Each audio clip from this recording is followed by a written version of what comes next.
Hi, I'm Jonas Chernick. I'm the writer, producer, and star of movies like James versus His Future Self and Ash Grove. And you are listening to Kneel Before Pod. Kneel Before Blog presents Kneel Before Pod.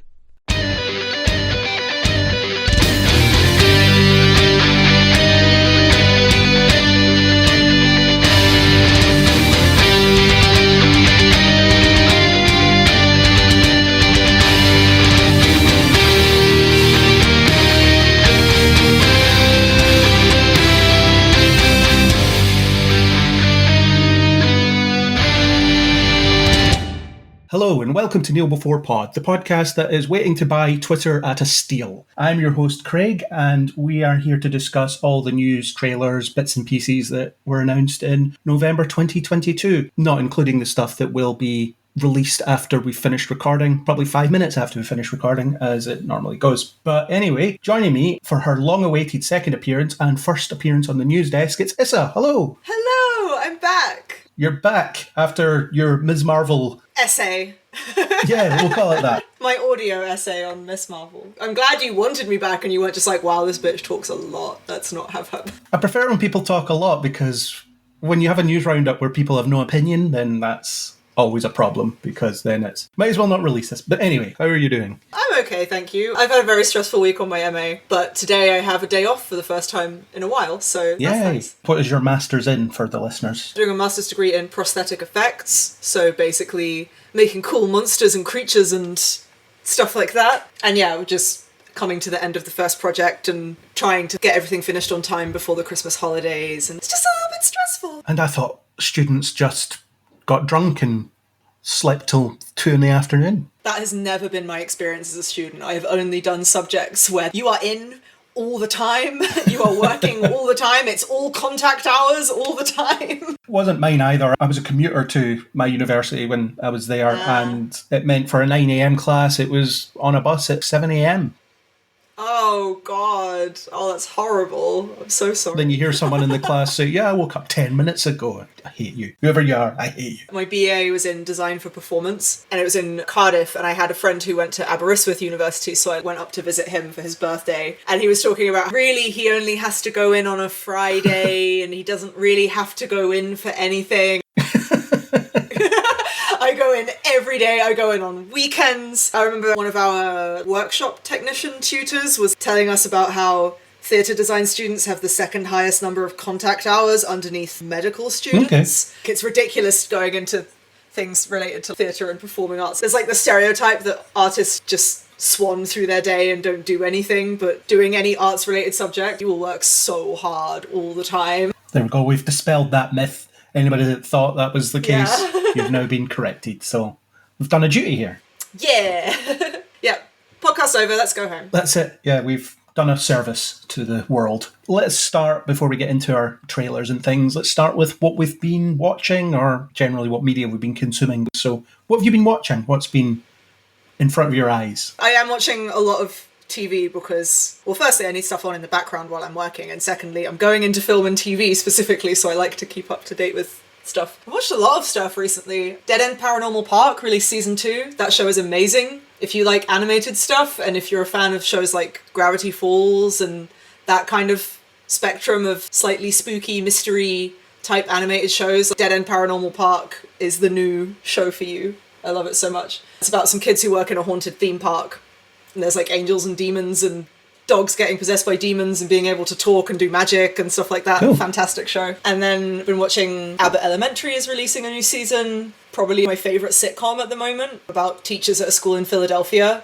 And in that Parks and Rec mockumentary, talk to camera kind of style. And I've recently been watching, for the first time, all the way through What We Do in the Shadows, which is very, very good. I'm already on season 4. I've just been blitzing through it. I stopped at season 2, not for any particular reason. It was just, I got to the end of season 2 and I haven't picked it up after then, for some reason. I will at some point. It's really good. If you put Matt Berry in something, chances are I'll watch it. Oh, yeah. The cast is absolutely fantastic in that show. Everyone on Twitter talks about Matt Berry, but I think the whole cast is absolutely fantastic. The woman who plays Nadja is so funny. And Guillermo as well might actually be my favourite character at this point. He's so good. I recently rewatched a show which was Fresh Meat, the British sitcom about university students. Not because I was going back to university, but because I just sort of remembered it existed, and my partner is American, and we really like watching shows together that we get to kind of go like, okay, now you're going to experience a distilled part of my culture. So that was very fun having to pause it every 5 minutes and be like, okay, let me explain this stereotype about really posh university students in England. Not real life at all. Yeah.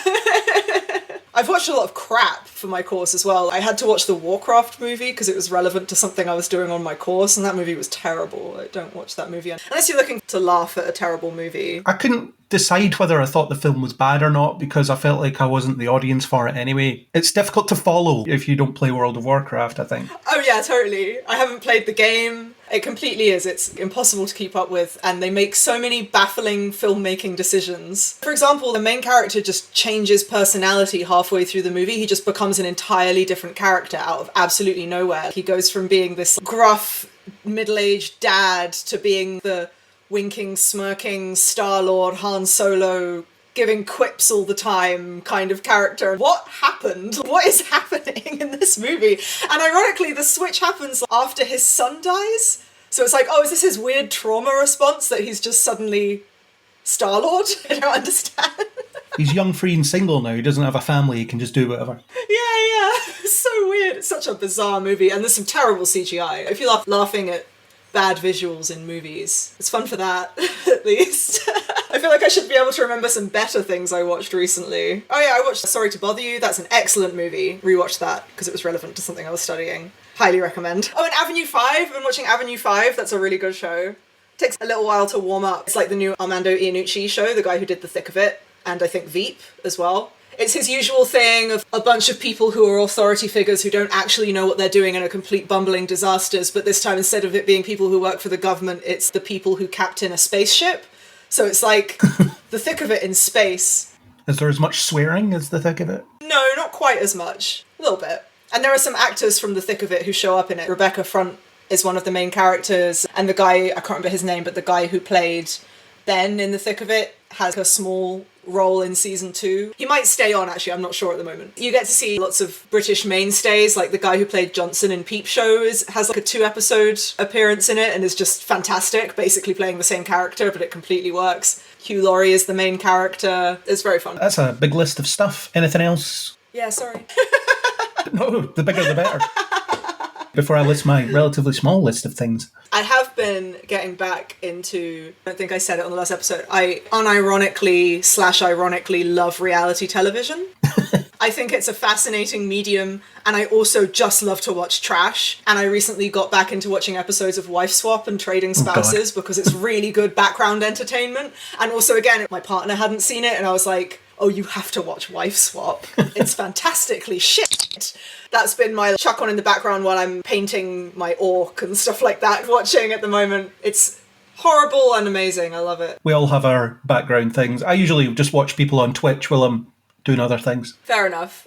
I'm just like, oh, a reality TV show I watched when I was 14. That's what I want to watch in the background while I'm working. No judgment here. My viewing pool is very small by comparison. I haven't been watching an awful lot lately. I finally finished The Rings of Power. I went off it for a bit, not for any particular reason. It was just I dropped it because I do that sometimes. But I finally finished it and I did enjoy it. I think the first season is a bit of a test bed for what works and what doesn't, and then the show will change in its second season probably.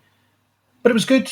The reveals made sense in the final episode, and it looks great. It's a stunning looking show. It ought to be because they spent $1 billion on one season of television, so of course it's got to look good. Yeah, isn't it the most expensive season of television ever made or something? Yeah, something like that. But it'll maybe get cheaper from here on because they've made the sets, they've made the costumes, they've done all that, so they'll just be reusing assets after this, so it'll probably get a bit cheaper after this. I've been meaning to watch that. I haven't got around to it yet. The first project I'm working on, I'm sculpting an orc character, so I was like, oh, I should probably watch this, not that I'm going to make my character look like an orc from Lord of the Rings, but because it's just relevant, and I just haven't, I'm not the hugest Lord of the Rings fan anyway, so I just kind of put it off, and I'm like, I'll watch the Warcraft movie instead. It's a choice. Yeah, certainly was a choice. But yeah, I'll probably check it out at some point. I've been watching The Winchesters, which is the supernatural prequel that is 6 episodes in as we record, and it's okay. It isn't setting the world alight with being high quality or anything like that, but the two leads are good. It plays around with the universe quite nicely, and it noticeably avoids that prequel problem of winking at the audience as to things that will happen in the future every 5 minutes. So I've been really appreciating that, not being pandered to as a Supernatural fan. But I don't think it's going to see a season 2 at this rate. Oh, really?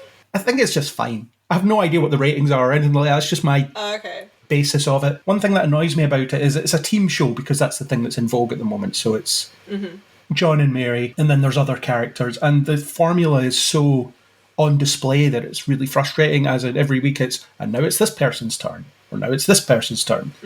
So you get John and Mary every week getting the lion's share of the development, and then one other character will get something to do within the episode, and then the next week is the other character, and so on. I'm annoyed at that because every week I just see the formula. I really hate it when I see a formula. I know all shows, or most shows, have a formula that they follow, but some are better at hiding it than others, and this is not good at hiding it. Yeah, that's fair. I've not watched Supernatural. I was on Tumblr around the time that the fandom was at its height, so if anything could put you off ever watching a show, it's that. I just think it probably wouldn't be for me, from what I know of what people say about it. I've avoided most of that, but I got bits and pieces of what was going on there, and it would be quite off-putting if you only listened to that. I loved the show. I mean, I stuck with it for 15 years. Almost half my life spent watching Supernatural, if I think about it. Wow. I was shocked when I found out. Didn't it end last year or something? And people were talking about how they did the sort of gay bait and switch thing at the very end. Honestly, my reaction was just, wait, this show is still on? It didn't end like 12 years ago? Yeah, I think it ended in 2020. It was one of the first shows that came back after the pandemic. I remember there was this whole thing about they flew Jared and Jensen to Canada and made them sit in a hotel room for 2 weeks before they could start filming.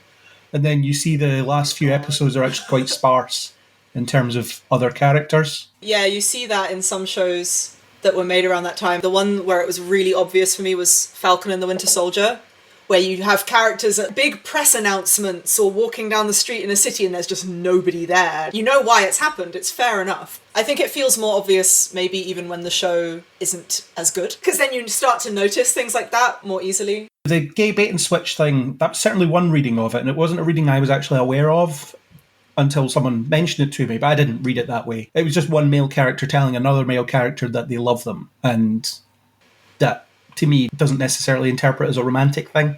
So that's not how I read it. I don't know if I'm wrong in my reading, but that's not how I took it. So again, obviously, I haven't seen the show, but from what I saw of what other people were saying, it was this thing of the people who made the show having become aware at a certain point that there was this big fandom that shipped those two characters and saw them as having a potential romantic spark between each other or whatever. And then they just very much sort of queer-baited those fans a lot throughout the years, is what I've heard, and that people saw that as an attempt to be able to say, look, we did it, but then not actually have the characters be in a relationship or show it in a positive way or anything like that. That's just what I have seen other people saying. I haven't seen the show. And I'm not in a position to comment because I don't really know much about that side of the fandom. I've not been involved in it, and it sounds like just as well. It meant that I could continue enjoying the show. But the Winchesters is fine. I'm not turned off from it. I keep watching it and I keep reviewing it. I've been watching Stargirl, which is on its final season as it turns out, and quite enjoying that. It's got, I think, 2 episodes left. Okay. God, I watched it like a year or two ago, and I think there was only 1 season out or something. I was like, yeah, this is pretty enjoyable. It's sweet and fun and a little bit campy in a fun way. I didn't realise they were making more. I should check out more of that show. Yeah, it's very much Silver Age DC, but modernised in a lot of ways. I enjoy it. Again, I keep watching it. I'm not reviewing it. Andrew is. That'll be coming to an end pretty soon. I'm still working my way through Andor. I haven't finished it yet, but I'm really enjoying it. It's my favourite Star Wars thing for a long time. Yeah, I've seen a lot of people saying that. I kind of went off the million Star Wars shows, but I'm intrigued by this one from what I'm seeing people saying. Part of the appeal is it doesn't constantly point at characters and say, remember this guy? And then consider that to be good storytelling. It's actually got good storytelling. Yeah. That was definitely one of the reasons I fell off all those Star Wars shows. I would start them. I started Mandalorian, I started Kenobi, and then I would just kind of fizzle out on it. People were doing good performances in them. There was good production and costume design and prosthetics and props, and they were great to look at, but I just always would kind of go, oh, I don't enjoy the whole, aren't you such a Star Wars fan? Look at this Yeah. thing stuff.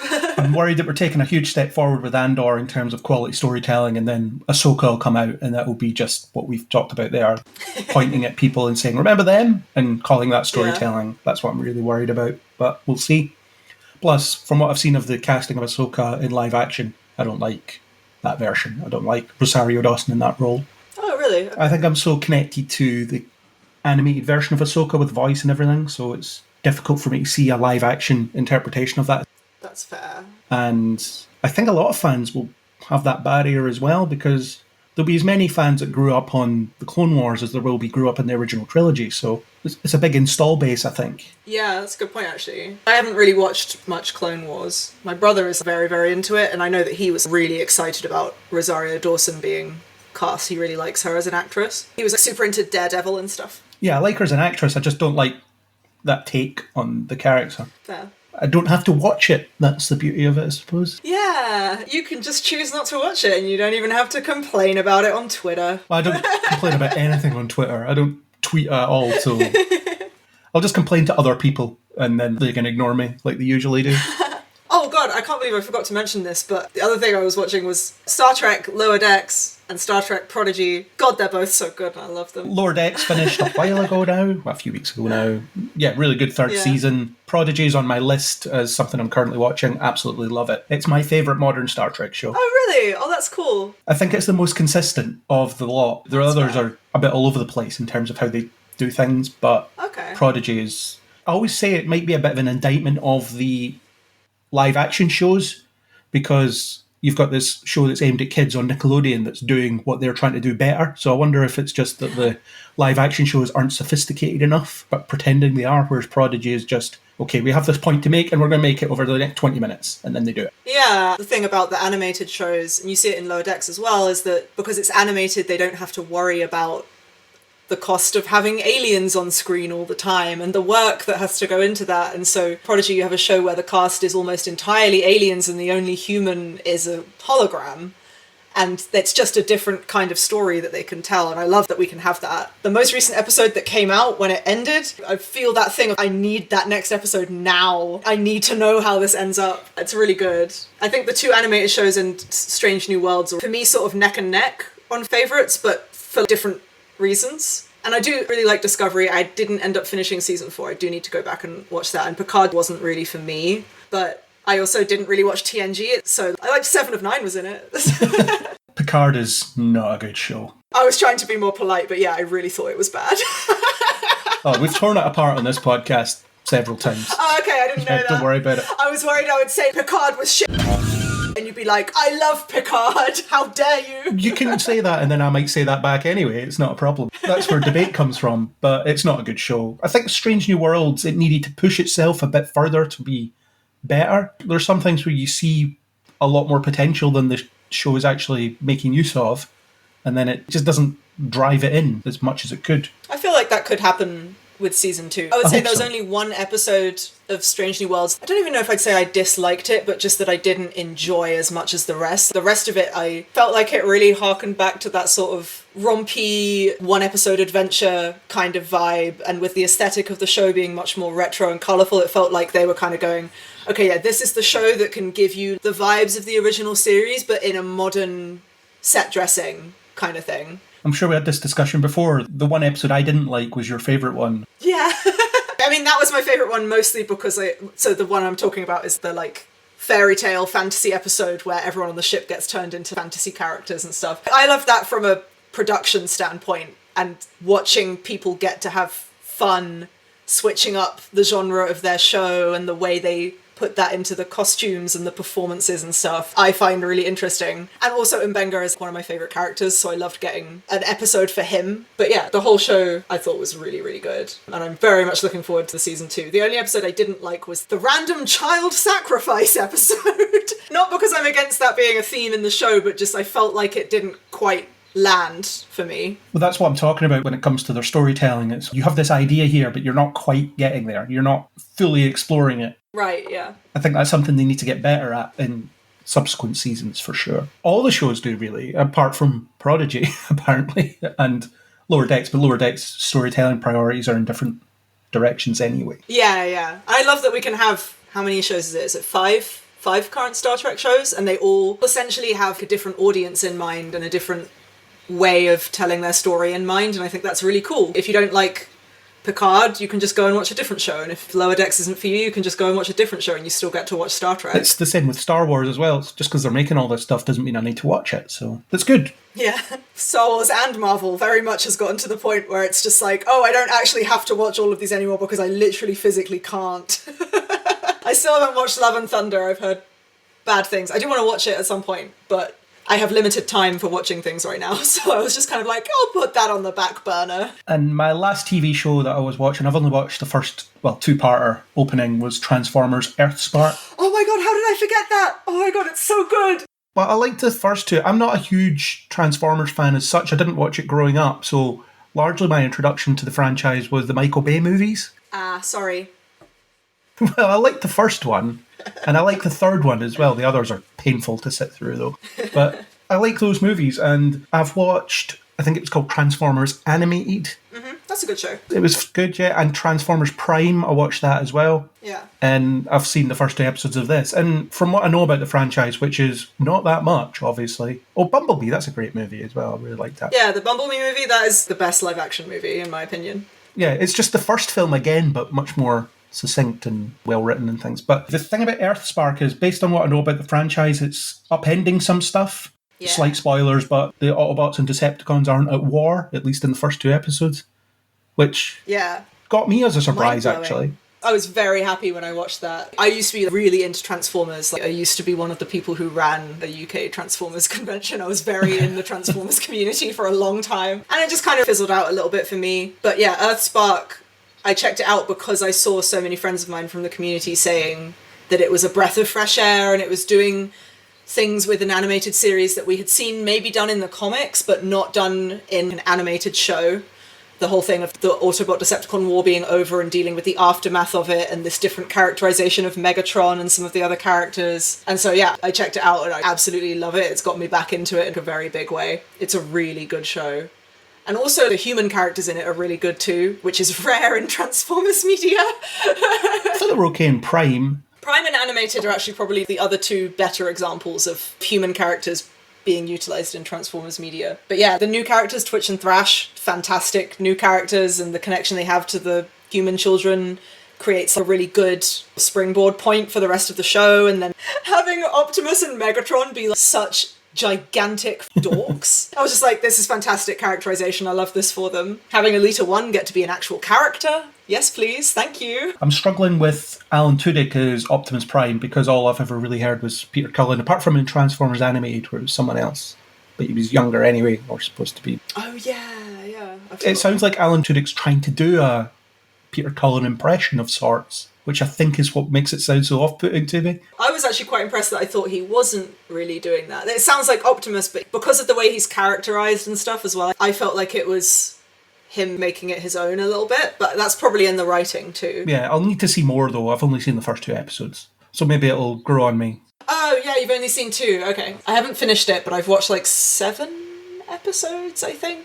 And yeah, I'm a big fan so far. It's very good. There's 10, but the first 2 are essentially part 1 and part 2, and then the last 2 are part 1 and part 2, so it's really 8 episodes. Yeah. I'll go back to it. I will finish it at some point. It's what I do, I just start things and then I'll have to get back to them at some point and then forget what happened and start again. Yeah, and that's always the way. In terms of movies, haven't really been watching that much. I've seen Wakanda Forever, which I thought was alright. I wasn't blown away by it. I wasn't disappointed by it. It was alright.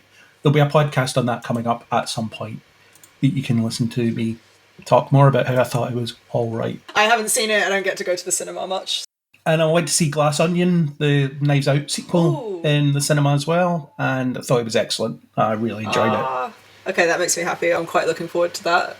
I really like Knives Out. It drops on Netflix in a couple of weeks. Okay. I was glad I saw it in the cinema because one thing that comes up on every news podcast where a Netflix thing is discussed is it's just something that I will never watch. It's a trailer that I'll talk about and then I'll never watch the actual thing that appears. I think it's just because I can watch it whenever I want, so therefore I just never watch it. But if I have to make an effort to go to the cinema to watch something that will be on Netflix later, then that's a task. It's something that I'm planning to do, and then I go and do it. I find that I'll pay more attention to it in the cinema as well. When I watch things at home, I sometimes just have to put my phone across the room just so I don't haphazardly check it or play Tetris or something like that.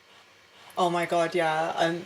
I'm so bad for that. It mostly happens when something isn't gripping my attention, so I consider that the fault of the media that I'm watching rather than the fault of me not having a good attention span. So I'm blaming the people that made it, but still, it was much better to sit in a dark room on a big screen and just watch it. Yeah. Probably have undiagnosed ADHD, so even if I'm really enjoying something, I will still pick up my phone and look at it when I'm watching a movie or something.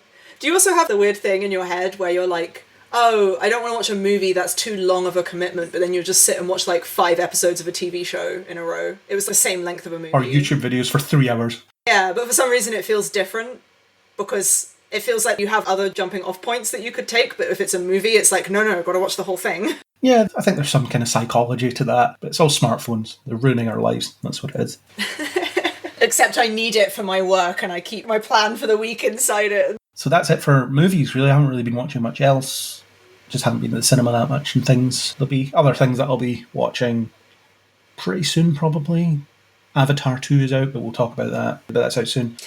Do you have anything to plug before we move on to our trailers? Anything you've been working on that you want people to see? Oh yeah, I recently released a video on my YouTube channel that I barely do anything for anymore because I'm doing a master's degree. But no, I released a video on my advice for beginner cosplayers, because I'm also a cosplayer, and I was doing cosplay tutorial videos for the last couple of years. So yeah, if you want to check out some video tutorials and a 20-odd minute video where I go into some quite in-depth advice I have for people who are just starting out with costume making and prop making and fabrication and crafting and stuff like that, as well as some general cosplay stuff, then you can go to youtube.com/evilcleverdog and check those videos out. I have some Miss Marvel related videos too. I was on here doing Miss Marvel before, so yeah. It's all linked. That'll be in the show notes. I watched that video. Yeah, I enjoyed it. I'm not going to give sewing a go. I'm just not going to do it. It's not for me. I'm not a manual work sort of person, so that won't be happening. I appreciate that you still watch the video. Thank you. Yeah, well, I support people that I'm affiliated with.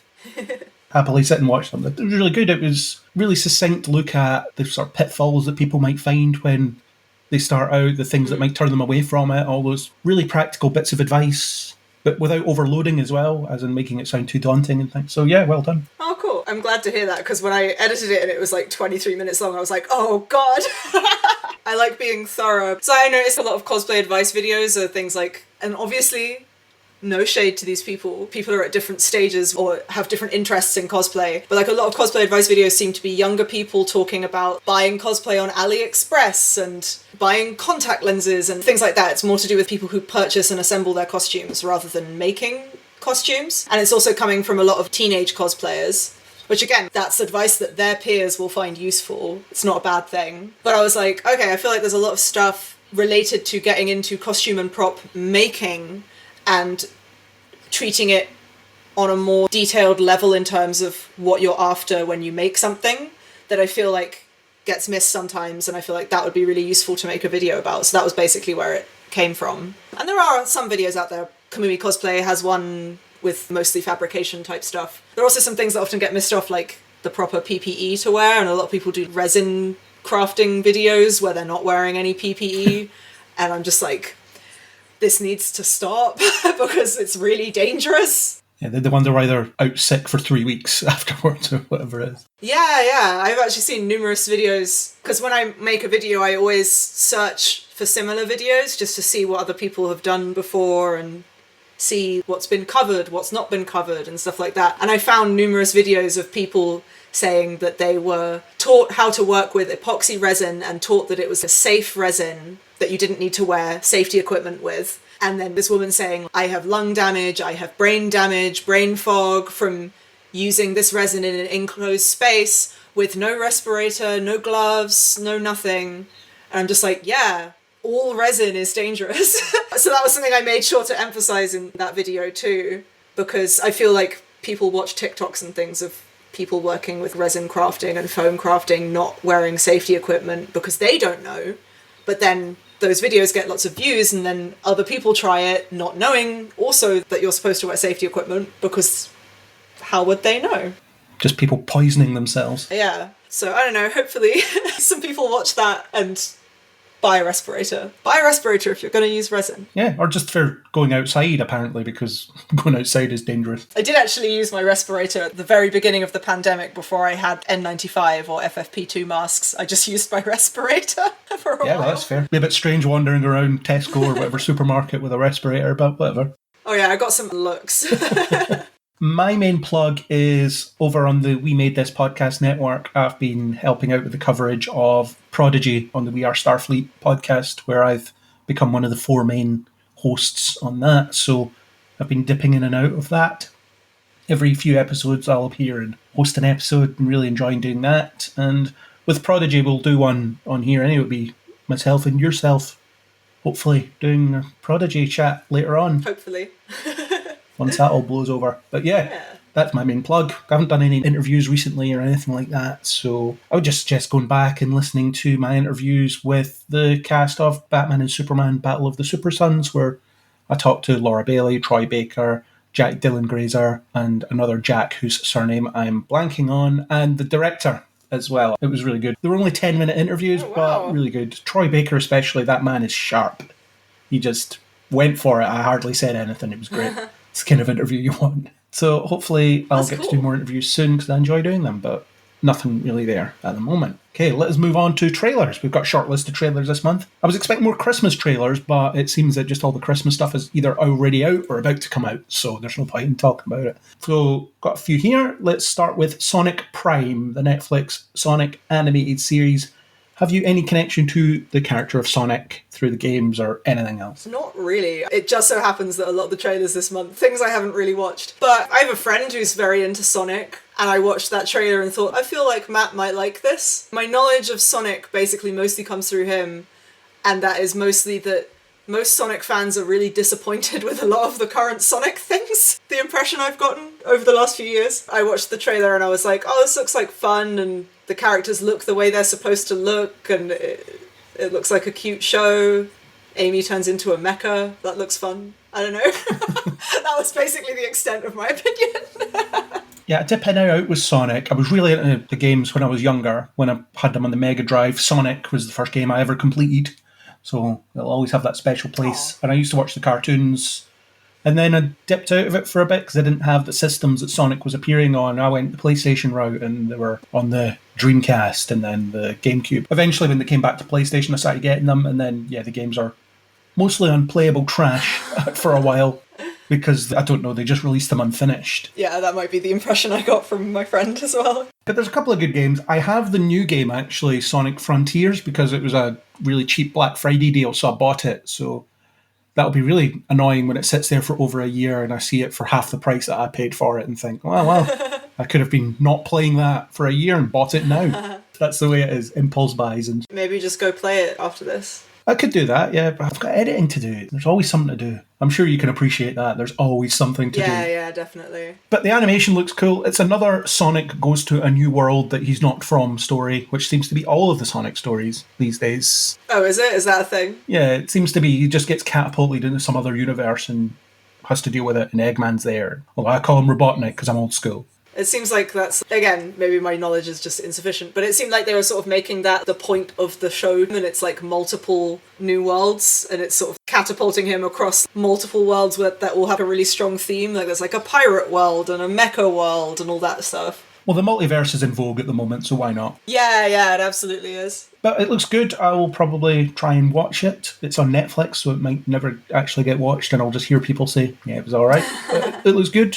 I like Sonic. I thought the two movies with Jim Carrey in them were great. Oh my god, the second one came out. I tried to stay up to date on what's happening in the film industry, and then some things I'm just like, oh, I knew that movie was coming out. I did not know it had been released. I feel like that just wasn't advertised. It came out the same week as Morbius. Oh, Morbius obviously dominated the box office, and so no one heard about Sonic that week because Morbius came out. The funniest thing was, the week that the sequel came out, I remember I had my ticket booked and I was really looking forward to it because I liked the first one. And then I got COVID. Aww. I was waiting to see if I was testing negative so I could go and see the film. Mm-hmm. But I ended up testing negative in time to see both Morbius and Sonic that weekend. So it had a happy ending. Oh, good thing you got to see Morbius in the cinema, as it should be seen. In IMAX as well. Oh my god! So it looks even worse. How did the that laser beam look in IMAX. Just as bad as it would have otherwise, probably. I watched it over Zoom on an illegal website with my partner, which I think is actually the true way that Morbius should be viewed. I think it's how most people have seen it, because the amount of people talking about it doesn't track with the box office. That was the only reason we actually watched it, was because, look, everyone's talking about it. As I said before, I love reality TV. I love trash. I wanted to see the trash. That was some good trash. Some good trash. Next trailer we have is John Wick Chapter 4, and it looks like a John Wick movie. More John Wick shenanigans, more Keanu Reeves really showing that he isn't a good actor. Aww. I think he's great, but not a good actor. I don't think anybody's going to argue with me in that. He has zero range as a performer, but when you give him prop guns, there's pretty much nobody better. He's having a good time. I'm happy for him. I don't associate the John Wick movies with high drama. It's Keanu Reeves in his mid-50s, cutting about, shooting people, killing people with different weapons and creative ways. And then there's always that midpoint of the film where they try and give it some kind of a story where he has to do some acting, and it's rough. I watched the Matrix films when I was a kid, and I saw Always Be My Maybe when it came out, and he's in that for like 2 scenes, and he utterly steals the film in those 2 scenes. I think he's fantastic in that. But he's also playing a hammed-up version of himself. When he plays to his strengths, it's good. Things like Bill and Ted, where he's sort of overacting and he doesn't have to be actually dramatically good. Yeah. It's fine. I was just thinking, I haven't really watched the John Wick movies, so have I actually seen Keanu Reeves in anything recently other than Always Be My Maybe? I think so. Well, I wouldn't recommend the 4th Matrix movie, because it's horrible. Oh yeah, that came out. Yeah, I heard it was bad. I watched this trailer and I was like, I haven't seen these other movies, but this sure does look like what everyone tells me John Wick is like. I hope the people who watch John Wick have a nice time. And it has a melancholy cover of Seasons in the Sun as well in the trailer, so peak trailer. That's what trailers do now. They have a melancholy cover of some song that's not usually melancholy. Yeah. But I'll see it. It looks good. It was funny because I went with he was my flatmate at the time, Isaac, who's also on this podcast. Went with him to the cinema to see John Wick 3. We watched the first 2 a couple of days before, just to, I don't know, follow the story, such as it is. I remember coming out of the 3rd one and Isaac hated it, because I think he'd had John Wick saturation by that point. You should never watch them all in the space of like 2 days. So I will rewatch the other 3, but I might do it like once a week until the 4th one comes out, just to remind myself, because there is a story. It's not especially important, but it is there. Is there a story in the way that there's a story, quote unquote, in the Fast and the Furious franchise, where it's just, this is here to give us an excuse to have all the wild, fun action kind of stuff? I think there's more to it than that, but yeah, it's along those lines. The world that John Wick exists in is quite interesting. You've got this under society of assassins and this weird currency thing with gold coins and all this cool stuff. And we'll talk about it later, but they're expanding the universe with spin-offs, so there's definitely stuff to play with there. Okay. But yeah, Keanu Reeves doing his own stunts with guns. It's going to be This is fun. a bit like finding out that Call of Duty apparently has a story to me. Yeah, they do. I haven't played Call of Duty in years. I gave up around Modern Warfare 3 when I realised that, oh yeah, I'm going to complete the story in like 2 hours. Yeah. Whereas the first Modern Warfare was actually quite substantial in terms of the story it was telling, relatively speaking. But yeah, they only want you to buy those games so you can play them online. course. And I don't play online because I just end up getting slaughtered by people that With do 13-year-olds. nothing else. Yeah.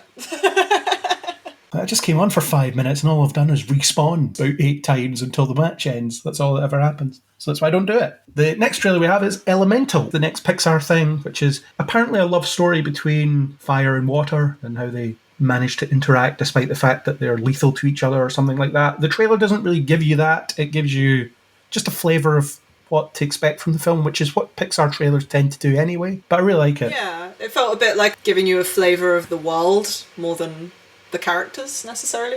It's a cute idea.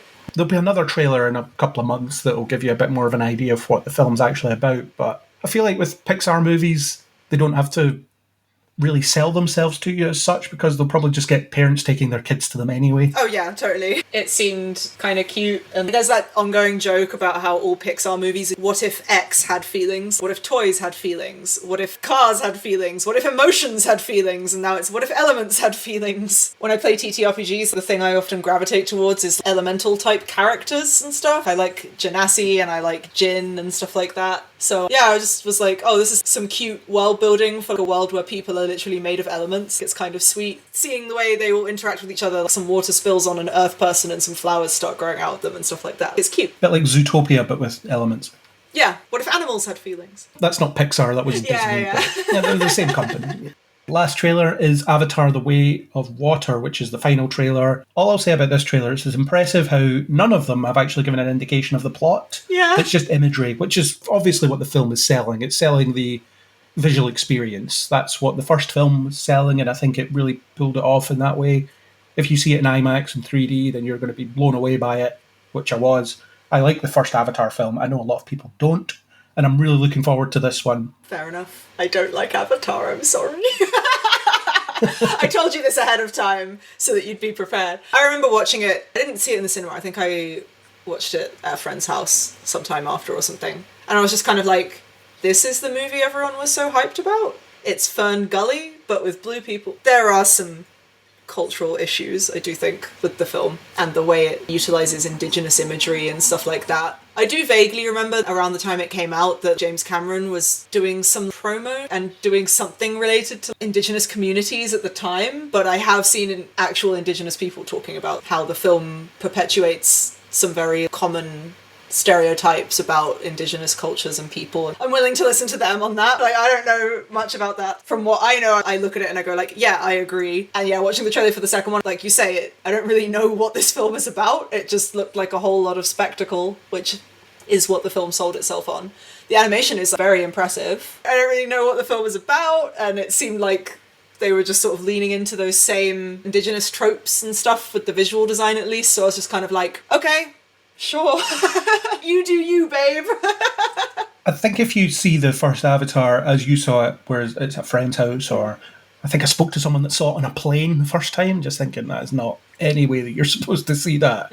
On a really bad LCD back of the seat plane screen. Just the worst possible way you could experience that. It's like watching Gravity on your phone. Just don't do it. That's a good movie. I agree that, like, in terms of visual effects and CGI and animation and stuff, I do think that there's value in what that movie did for that specifically. I guess they were just like that, but more. When you see or certainly my experience of seeing it in the cinema is there's just something that comes over you when you watch it. It gives you this, I hate to use the term the magic of cinema because I think it's kind of wanky, but it's a bit like that. It's that, wow, I'm having an experience here. And then fridge logic will kick in later when you start thinking about the way the story plays out or something. But over its running time, if it manages to not make you think too much about what it's doing, then it's done really well. And I think James Cameron is essentially a master at that. It's not the first time he's had a controversial take on his films. I know that descendants of survivors of the Titanic were really annoyed at him. Oh, really? Because of the way he portrayed some of the people in that film. I didn't know that specifically, but that's interesting to hear because recently there's been a similar conversation around the show Dharma, and obviously slightly different situation. But it's a similar thing where something traumatic happened to people as a result of their family members or whatever dying in a traumatic way, and how an adaptation of that real life story gets made has an effect on those people who are still there who were traumatized by it. Yeah, and Sam Worthington will be glad of the work because what happened to him? Where did he go? Who is Sam Worthington again? At the time Avatar came out, it seemed he was being positioned as the next big franchise guy. Oh, was he the main guy? Yeah, he was in Terminator at the time, or close to the time. He was in the Clash of the Titans movies, the two of them they made. Oh yeah, those exist. I actually don't mind them. The second one I really like. The first one I'm a bit iffy on. I think he was probably in other stuff at the time, and then Jai Courtney sort of took over and he's worse. He's in this because he gets to be in this. And Zoe Saldana, I haven't really seen her much in a while. There was a point where she was in everything. She was in everything for a while, wasn't she? She liked to collect a franchise because she was in that. She was in Star Trek, Marvel. Yeah. I guess after you star in Avengers Endgame, and I guess there's another Guardians of the Galaxy movie coming, I don't know if Gamora will be in that, but I have to assume that she will be She will somehow. be, yeah. Just kind of go like, okay, I've got more than enough money now for a while. Or I'm in all the franchises. There's no more. People always joke about, oh, Zoe Saldana likes to collect different coloured aliens. She's green, she's blue. Yeah, she's done a lot. So she's back for that. And I think Kate Winslet's in this one as well. Okay. Just James Cameron bringing everybody back, except Linda Hamilton. She's not back, I don't think. But yeah, I'm looking forward to it. I've got my ticket booked already.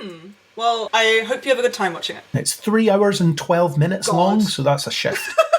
I'm sorry, I'm trying to be so supportive of the fact that you like this movie, and then everything you say, I'm just like, oh my god. Need to make sure I don't drink a lot before the film Yeah. to get through it. For the last trailer, I'm going to enter this establishment and talk to Kat about Magic Mike's Last Dance, so you can amuse yourself for a few minutes until I return. Okay, cool, have fun.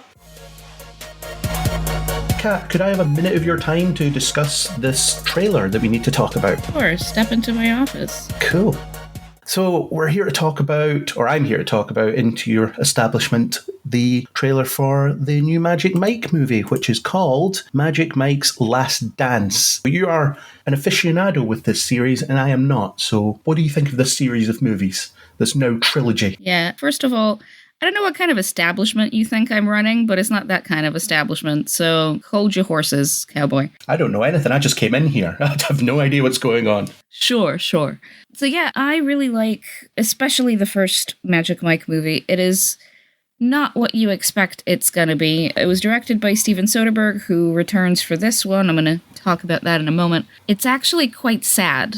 It's about an aging male stripper played by Channing Tatum, who's realizing that this kind of life is not for him. He doesn't get paid very well. It's not really what he wants to be doing. He actually wants to make furniture, and he's considering getting out of the game. But because the pay's not good and he just owes people money, it's all taking longer than he wants to.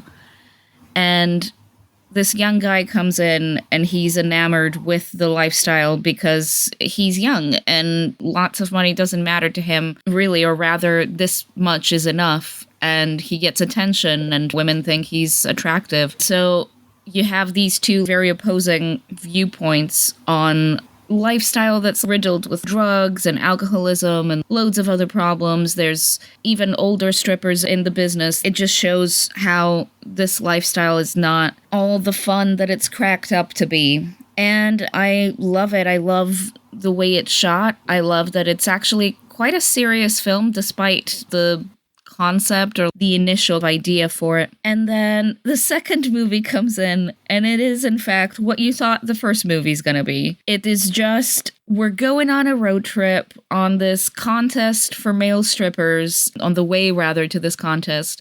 And we're gonna refine our acts, and we're gonna figure out what we want to present, and we're gonna win this thing. And some of the characters are back from the original film, so they're the people who were on the team in the first film. And then there's some newbies, and then there's some new characters entirely. There's a club run by Jada Pinkett Smith that's not in their destination city, but it's on the way. And it kind of delivers the thesis of the movie, which is, yes, you are the person performing and the person dancing, but really the person that needs to get the most out of this is your audience. And so it centers the female gaze as a good thing. We give women what they want. So tap into what you think, what part of your performance can bring out what these women want, what they want to see, and make them happy. That's your purpose, which is kind of unusual. The female gaze is very rarely centered in anything. And then it also allows the male characters to kind of tap into a softer side of themselves. Like one of them, as part of his act, develops a routine, a choreography that's based around a wedding. He's like, actually, I would really like to get married, and I'm going to lean into that and have my act be very romantic. Another guy is like, I just want to make people happy and give them sweet things. And so his act features an ice cream truck. It's actually more pure and dorky than, again, you would think this movie series is about. And that one was not directed by Steven Soderbergh. I think he produced. This was during the time that he was like, I'm retiring from cinema. I'm not going to direct anymore. Goodbye. Yeah, that lasted long. Yeah.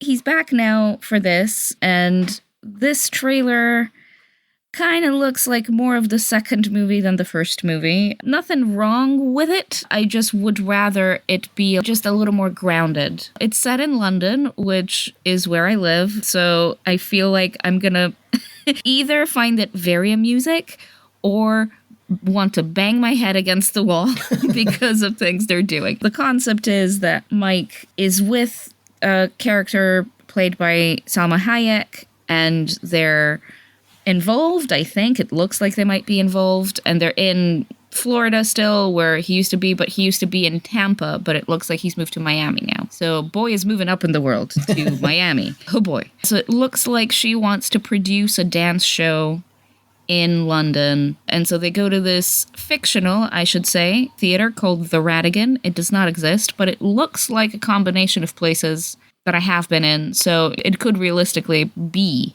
a theater in London, potentially named after Terence Rattigan, who was gay, so I don't know what that says about it. Anyway, Terence Rattigan was a playwright. He was great. In any case, so it's about both of them are uplifting each other. Mike is both a performer, but really a choreographer, so it's kind of stepping into a more artistic role to do with this. And then Salma Hayek's character is a producer, and it seems in the trailer that there's some roadblocks, some people trying to not have the show happen, and Mike is being really supportive of her, and she's being supportive of him, and it's all really sweet, really. And I wonder where that's gonna go. I feel like any conflict is kind of manufactured in this. It's all just a vessel for dancing, which is fine. For the listeners who don't know, Channing Tatum has in fact produced a dance show called Magic Mike in London that takes place in the Hippodrome Casino. They have a stage. That's a thing, and it's a thing that's, I think, pretty lucrative. It's great that he's turned a time of his life,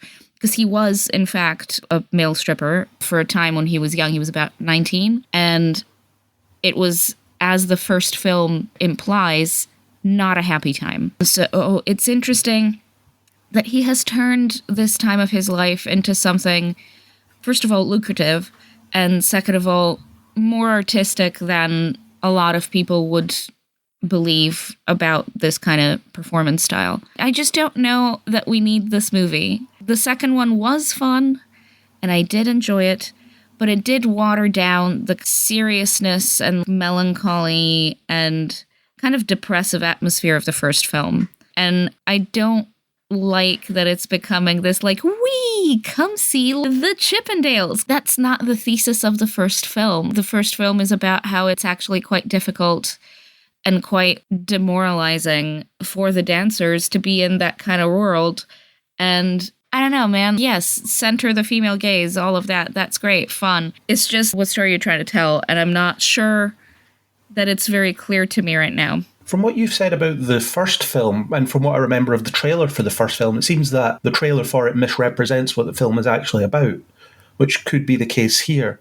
That is true, yeah, and because Soderbergh is back as director, it is possible that there's more meat to the bone of this. That's the hope I'm going to hold out for, because if I wanted the fun, we're strippers, we're going to go have fun and perform, the second movie exists, and it's great. So I would need a little bit more depth to this one to be happy with it. And maybe the trailer is just hiding all that for whatever reason to try and market it a certain way, as I imagine the trailer for the first one was doing. When you said that this trailer gives you an impression that it's a little more like the second one, I wonder if it's Soderbergh coming back to make his version of the second one?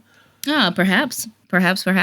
Maybe he wasn't happy with the actual second one, and now he's back to, okay, let's do what I would have done for the second one, almost. Yeah, maybe. Not entirely unlikely. The man is weird. He retired and then unretired a couple of times since that first time. Made a film on an iPhone at some point as well. Yeah. All right, Stephen. You do you. You be happy. You make your artistic vision. It's just, I don't know, you got to put labels on things. Yeah. Although the iPhone film he made is kind of misreported as well, because he actually gets professional lenses that he hooks up to his iPhone rather than just filming on an iPhone camera.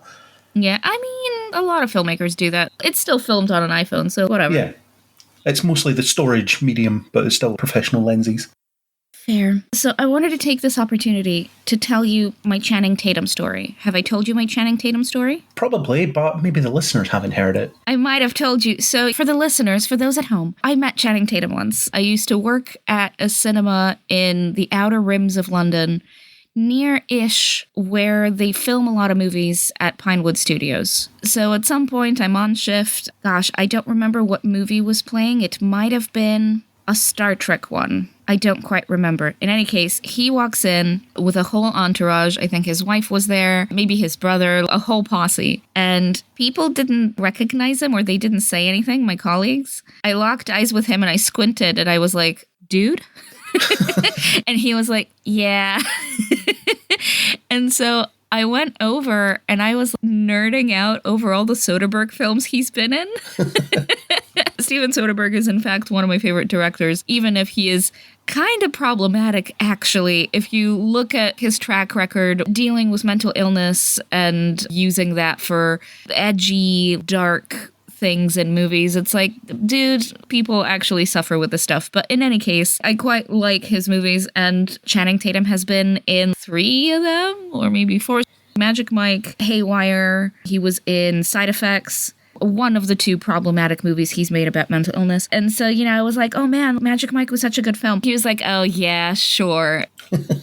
Such a good film. And I was like, no, don't worry about it. At the time I was with a woman, so I was like, oh, I'm queer, I'm gay, don't worry about it. It's not about that. It's actually a good movie. And then he was like, thanks, man. What's your name? He shook my hand, and a colleague of mine made him nachos, and off he went to watch his movie. I tried to ask, what brings you here? Because our little cinema was in the middle of nowhere. It's not in any way central London, somewhere you would expect to see someone Hollywood famous. Although, that being said, we have had other Hollywood famous people show up. I wasn't in, but Benedict Cumberbatch came in when they're filming stuff at Pinewood. So my very uneducated guess is he was probably filming Jupiter Ascending. So that kind of gives you a time frame. Shame you never got a photo with him. That would be a missed opportunity. It's okay. I don't really like doing that. Maybe it is a missed opportunity, but I have my Channing Tatum story, and I got to nerd out about Soderbergh. And honestly, that's the highlight. So there you go. He thought I was in it for the abs. I was not in it for the abs. I kind of never am. So that's what I'm hoping for. I am hoping for something a little different, something a little more substantial than just we're putting on a show and someone's trying to shut us down because we have no money or they're trying to take away our money. The cynic in me is like, is the Magic Mike attraction in London not making enough money and you need to make a new movie to push it, advertise it, or something? I don't know. Plot-wise, it seems like your standard Muppets plot. They're going to shut down the theatre and we need to put on one last show to convince people not to. I think it also will kind of play into the fact that he's been trying to retire for some time, and people keep dragging him back. Oh no, just perform for a little bit. Oh, you don't have money? Come do the show. It's gonna be fine. The fact that it's called The Last Dance. All right, guys, I really need to retire now. I'm done with this. Or maybe he discovers a new side where he becomes a choreographer, believes in a more artistic side of himself. Because even the furniture that he makes in the first film, it's kind of experimental and it looks like an art installation. It's made from discarded car parts, whatever he can find, really. And he makes coffee tables and things. It's kind of cool. And that never takes off, really. I think it's mentioned in the second film as not having worked out. And it's a bummer. So, yeah, maybe he finds something fulfilling to do. Seems like a logical progression as a character arc as well, to start off as a performer and then turn that skill into the other side of it, which gives you the longevity, because a career like that will have a shelf life. There'll be a point where you age out of it. So it seems like the natural thing is to just go into the actual production side of it. I think Mickey Rourke's character in the first film would disagree about there being an age limit, but I hear your point. It's just my perception based on the fact that I know nothing about this film series.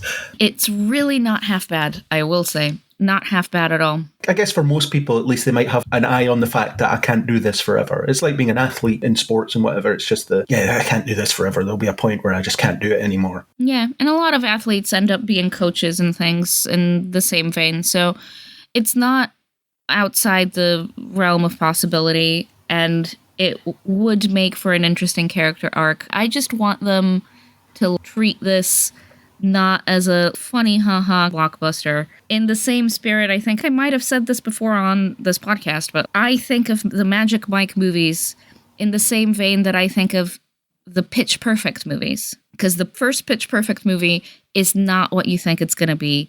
It's actually got a little bit more to it. And then the second one is what you think the first one's going to be. And in fact, the third one more so than that. So I don't know. I am, of course, going to watch it, but I don't know that this trailer has told us very much what it's really going to be about. I'm sure Angus said the same thing about the 21 Jump Street movies, also with Channing Tatum, funnily enough. Uh-huh. As in, the first film was not what you expect, and then the second film is what you thought the first film was going to be. Yeah, exactly. I like both those as well. I haven't seen them. I've seen Channing Tatum in a lot of things, though. I tend to find the films where he plays more goofy characters, which I think he's pretty good at. Oh, yeah. Yeah. Stuff like The Lost City recently. Oh, yeah, I need to see that. He's a really dumb and goofy character in that film, but yeah, he's really good at it. He's in Bullet Train very briefly. Mm-hmm. It's interesting how much of the cast is shared between Bullet Train and The Lost City, but in different configurations. Oh, Channing right. Tatum Yeah, has a really small role. Sandra Bullock also has a small role where Brad Pitt is the lead, and then in the Lost City, you've got Channing Tatum and Sandra Bullock being the leads, and Brad Pitt's not in it very much. So I wonder if there's some kind of connection there that I don't know about. A studio connection, perhaps. Yeah. Channing Tatum has a lot of comedic timing. He's a very funny guy, very funny actor. He plays with it to his advantage, but it's films like the first Magic Mike, which I think was his first Soderbergh movie, that showed us that actually dude can act. He's not bad. In a dramatic capacity, he can really pull it off. He's great in that. He's really good in side effects, despite the movie being actually not great if you think about it too hard. And then Haywire. I mean, Haywire is an interesting look in a meta sort of way because they worked with wrestlers and things for an action movie. So the idea that those skills to transfer them through, but it's about black ops type people. It's fine. He's pretty good in it, but it's a bit of a nothing movie at the end of the day. But it is a fun watch in any case. He's in the first G.I. Joe movie. Oh, yeah, essentially that's right. the lead in that. I love that movie, actually. I think it's a lot of fun. He's also briefly in the second one, which is an interesting one, because I guess they decided while the film was in production to kill him off, and then Channing Tatum became really huge as a star, and it was almost, oh God, we shouldn't have done that. Whoops. Because he's only in, I don't know, the first 20 minutes or something like that, and then he is killed off, and that's the end of it. Or they couldn't afford his fee in the time that he became a star, and that would mean they'd have to pay him a lot more. Well, I think that there was a lot of delays with the film as well. Could have been a scheduling thing too. They shot his stuff when he wasn't huge, or at least as I understand it, so they kill him off, and then he becomes huge, and they're sitting there thinking, oh God, we've got this film that has Channing Tatum in it for 5 minutes. Great. But it was one of the Rock's relatively early starring vehicles as well. Well, he's been doing films for ages, but it was one of the ones where people took him a bit more seriously as an action star, because he'd been doing guff like the Tooth Fairy before that. Oh yeah, of course. Peak cinema, that. But yeah, Channing Tatum seems to turn up in a lot of small roles in films, which is quite an interesting thing to see. Stuff like Free Guy, he's in it but hardly in it, and it's a bit of a surprise. Right. So he's an interesting actor, certainly. I've seen him in a lot of stuff, but I don't think I've seen him in a leading role in a lot of stuff. Do you mean you haven't seen Jupiter Ascending? Oh no, I've seen Jupiter Ascending, but I just would like to forget that. I will defend that movie for a lot of reasons. I digress. This is a Magic Mike segment. Yeah, Jupiter Ascending is a weird film. Plays like a dog alien person or something. I think he's meant to be like a werewolfy type alien, yes. He does a lot of skating in the air with these weird shoes. Yeah, the let him skate on the air. Strange movie that is. But yeah, anything final about Magic Mike's Last Dance before I let you get back to your work and I'll go through the lobby with my eyes shut? I really don't know what you're picturing there. Don't. I am going to see this. I'm always interested in how transgressive we can be with something that comes in with a lot of expectations. And sometimes it ends up being exactly what you think it will. And sometimes people will surprise you. So I'm hoping for a nice, pleasant surprise. I might watch the other two before February and then decide whether I want to see this one. Might be a bit weird going to the cinema by myself to watch a Magic Mike movie. Whatever. Do you know how many single guys came to see the last Twilight movie when that came out? I'm guessing a lot. I can tell you a lot. I used to work in the big cinema chain at the time. It was always the early morning screenings and the matinees full of guys by themselves. And it was like, do you know what? You go watch that movie.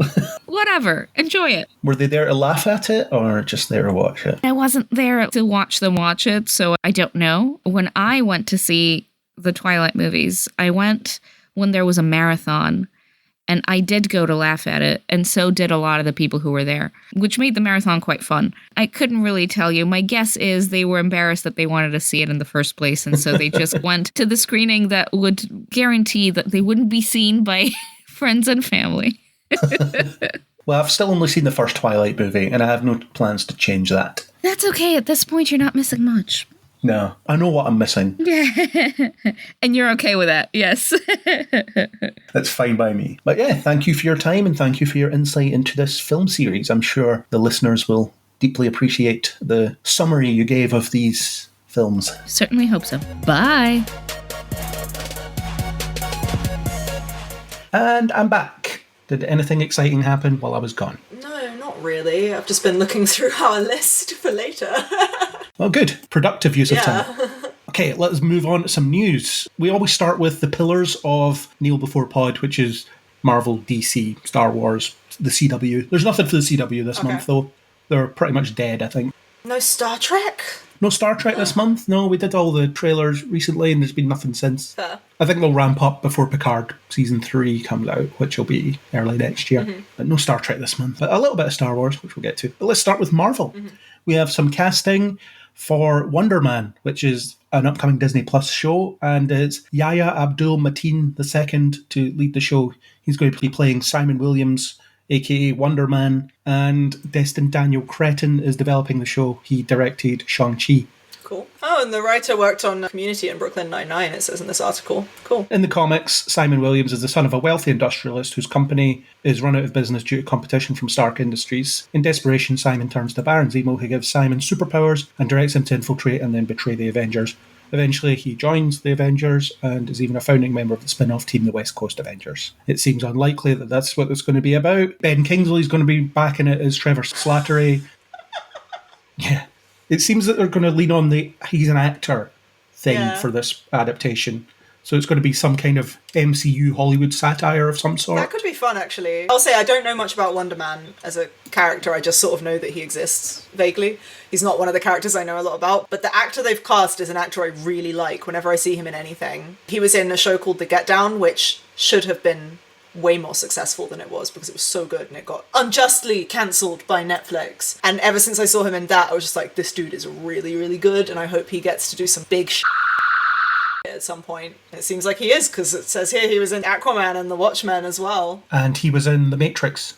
But forget about that. He was Morpheus in the new Matrix film. Oh, of course, yeah. Okay. Yeah, I remember seeing the trailer now. Sometimes I feel like if I don't know much about a character, if I see an actor whose work I know I like cast as them, that's enough to make me go like, oh, I'm probably going to watch this just to see what this actor does with this role. There's a lot I think they'll discard for this adaptation because in the comics, Wonder Man's personality was the basis for the Vision. Ah, okay. Obviously, they already have Vision, so they're not doing that. Or maybe his personality will be the basis for White Vision. I don't know. We'll see. If it's a Hollywood satire, then Trevor Slattery being in it makes sense. Yeah. But I'm kind of sick of that character. It is a bit much, isn't it? Okay, you did a cute bait and switch with the whole Orientalism thing, but can we chill out on that a little bit, please? And then he was in Shang-Chi because he upset the guy that's really the Mandarin and all that stuff. But now he'll be back for this, so great. I guess. We'll see what else they do with it. But certainly a Hollywood satire could be interesting. Yeah. Fame plus superhero. When it's done well, I do enjoy the sort of tongue-in-cheek poking fun at superhero as celebrity type stories. Like the Booster Gold stuff in Justice League Unlimited and stuff like that. So maybe it could be something along those lines. That could be fun. Now DC are kicking themselves because they can't introduce Booster Gold because they're doing Wonder Man at Marvel. No, we'll just make a 9 millionth Batman film instead of any new characters. We'll get to DC though, don't worry about that. But we're still on Marvel. Blade has a director now. Yay! Again. after the last one left. Lovecraft Country's Jan Demange is set to take over directing, and Emmy-nominated writer Michael Starbury as the new screenwriter. Mahershala Ali is still in the lead role. Good. So maybe he'll be a bit happier with the direction of the film now. Be interesting to see. Apparently the last version of the film was crap. It was 90 pages long in terms of the script, with only 2 lackluster action sequences. Ooh.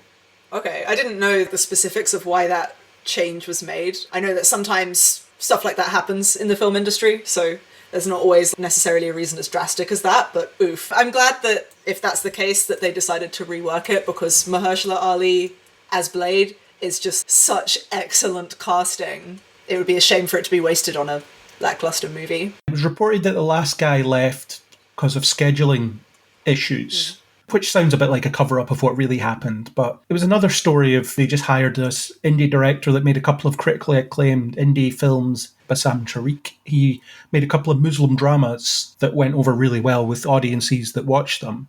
Small audiences, obviously, because there'd be indie festival stuff.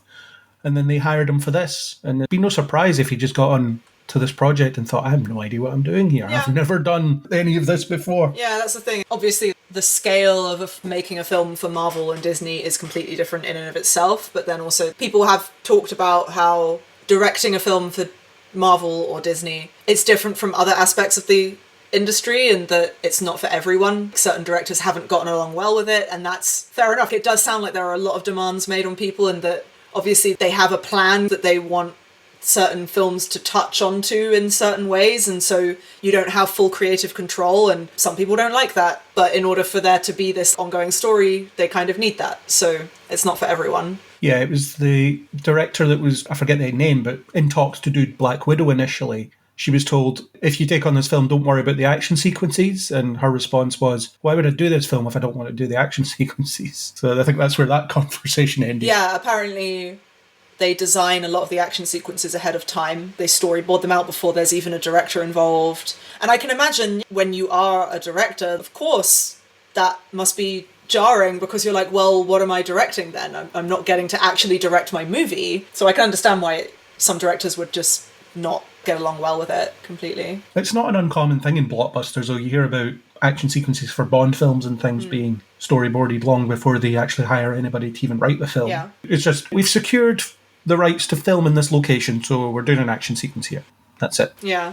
And also, I guess, to give those poor CGI artists a head start, because we've all read the articles about that over the last few months. And then change it last minute, of course, so yeah. it doesn't matter how much of a head start they get. Of course, because they're ununionized, and so they can be exploited. The next thing is a bit more casting. William Jackson Harper has been cast in Ant-Man and the Wasp: Quantumania. Nice. The rumour mill says, is he going to be Reed Richards? I think there's a 0% chance of that, because they're not going to introduce Reed Richards in Ant-Man and the Wasp.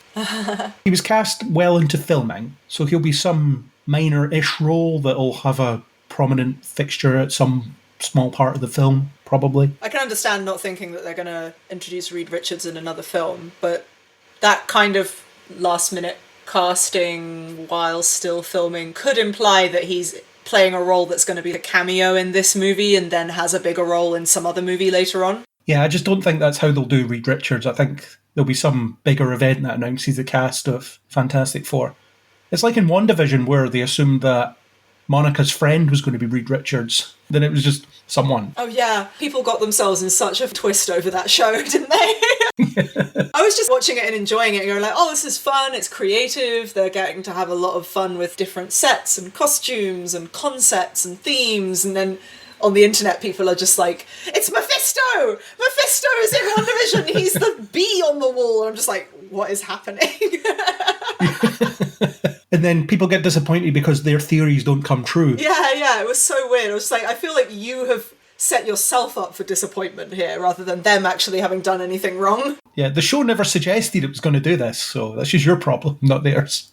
Yeah, I'm not going to stand here and jump in front of a bullet for a massive corporation like Disney, but I do feel like people brought that disappointment upon themselves in that situation very much. Definitely, yeah. But yeah, William Jackson Harper is a fun actor. I really like The Good Place. I'm excited to see him in this. The more I think about it, the more I would love to see him as Reed Richards as well. I think he'd be great.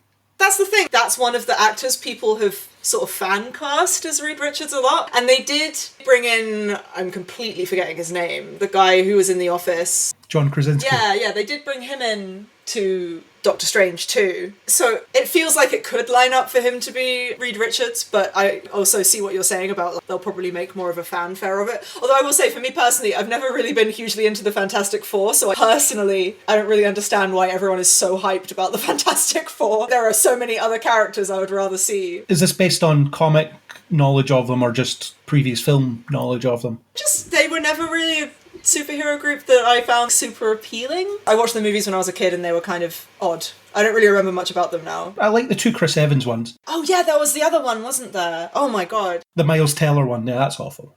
Don't watch that. I think for me, when I was little, there were various superhero teams that you could watch, and the one where there's only one woman and she's super gendered all the time in the cartoon just didn't appeal to me for obvious reasons. And then I would get much more into stuff like X-Men and Justice League Unlimited and stuff like that. But I guess they are like A-list Marvel characters. I think in my head they're not that, but it's just a personal thing. I didn't really get super into them. Yeah, the Sue thing has always been problematic. I think a lot of that is of the time storytelling, and it's probably gotten a lot better in comics I hope so. since then. Because they started off with her being essentially the most useless member of the team. Yeah. And eventually it flips the other way, where she's not only the most powerful on the team, one of the most powerful in the universe. Yeah, I mean, you think about what her powers are, and she should be. It's a common thing you see. You see it with Jean Grey and the Wasp and even Wanda as well, where you look at these characters and what they are supposed to be able to do, and you go, these characters should be so much cooler than they actually are. And you can tell that the reason they're not is just because they're women. It's really silly. The whole Jean straining to lift a cup with her telekinesis and going, Scott, I can't do it. Spare me. I can't stand it. Yeah, it was the same with Wanda originally. Well, she started off as a villain in X-Men in the 60s, and then she joined the Avengers when the big characters left.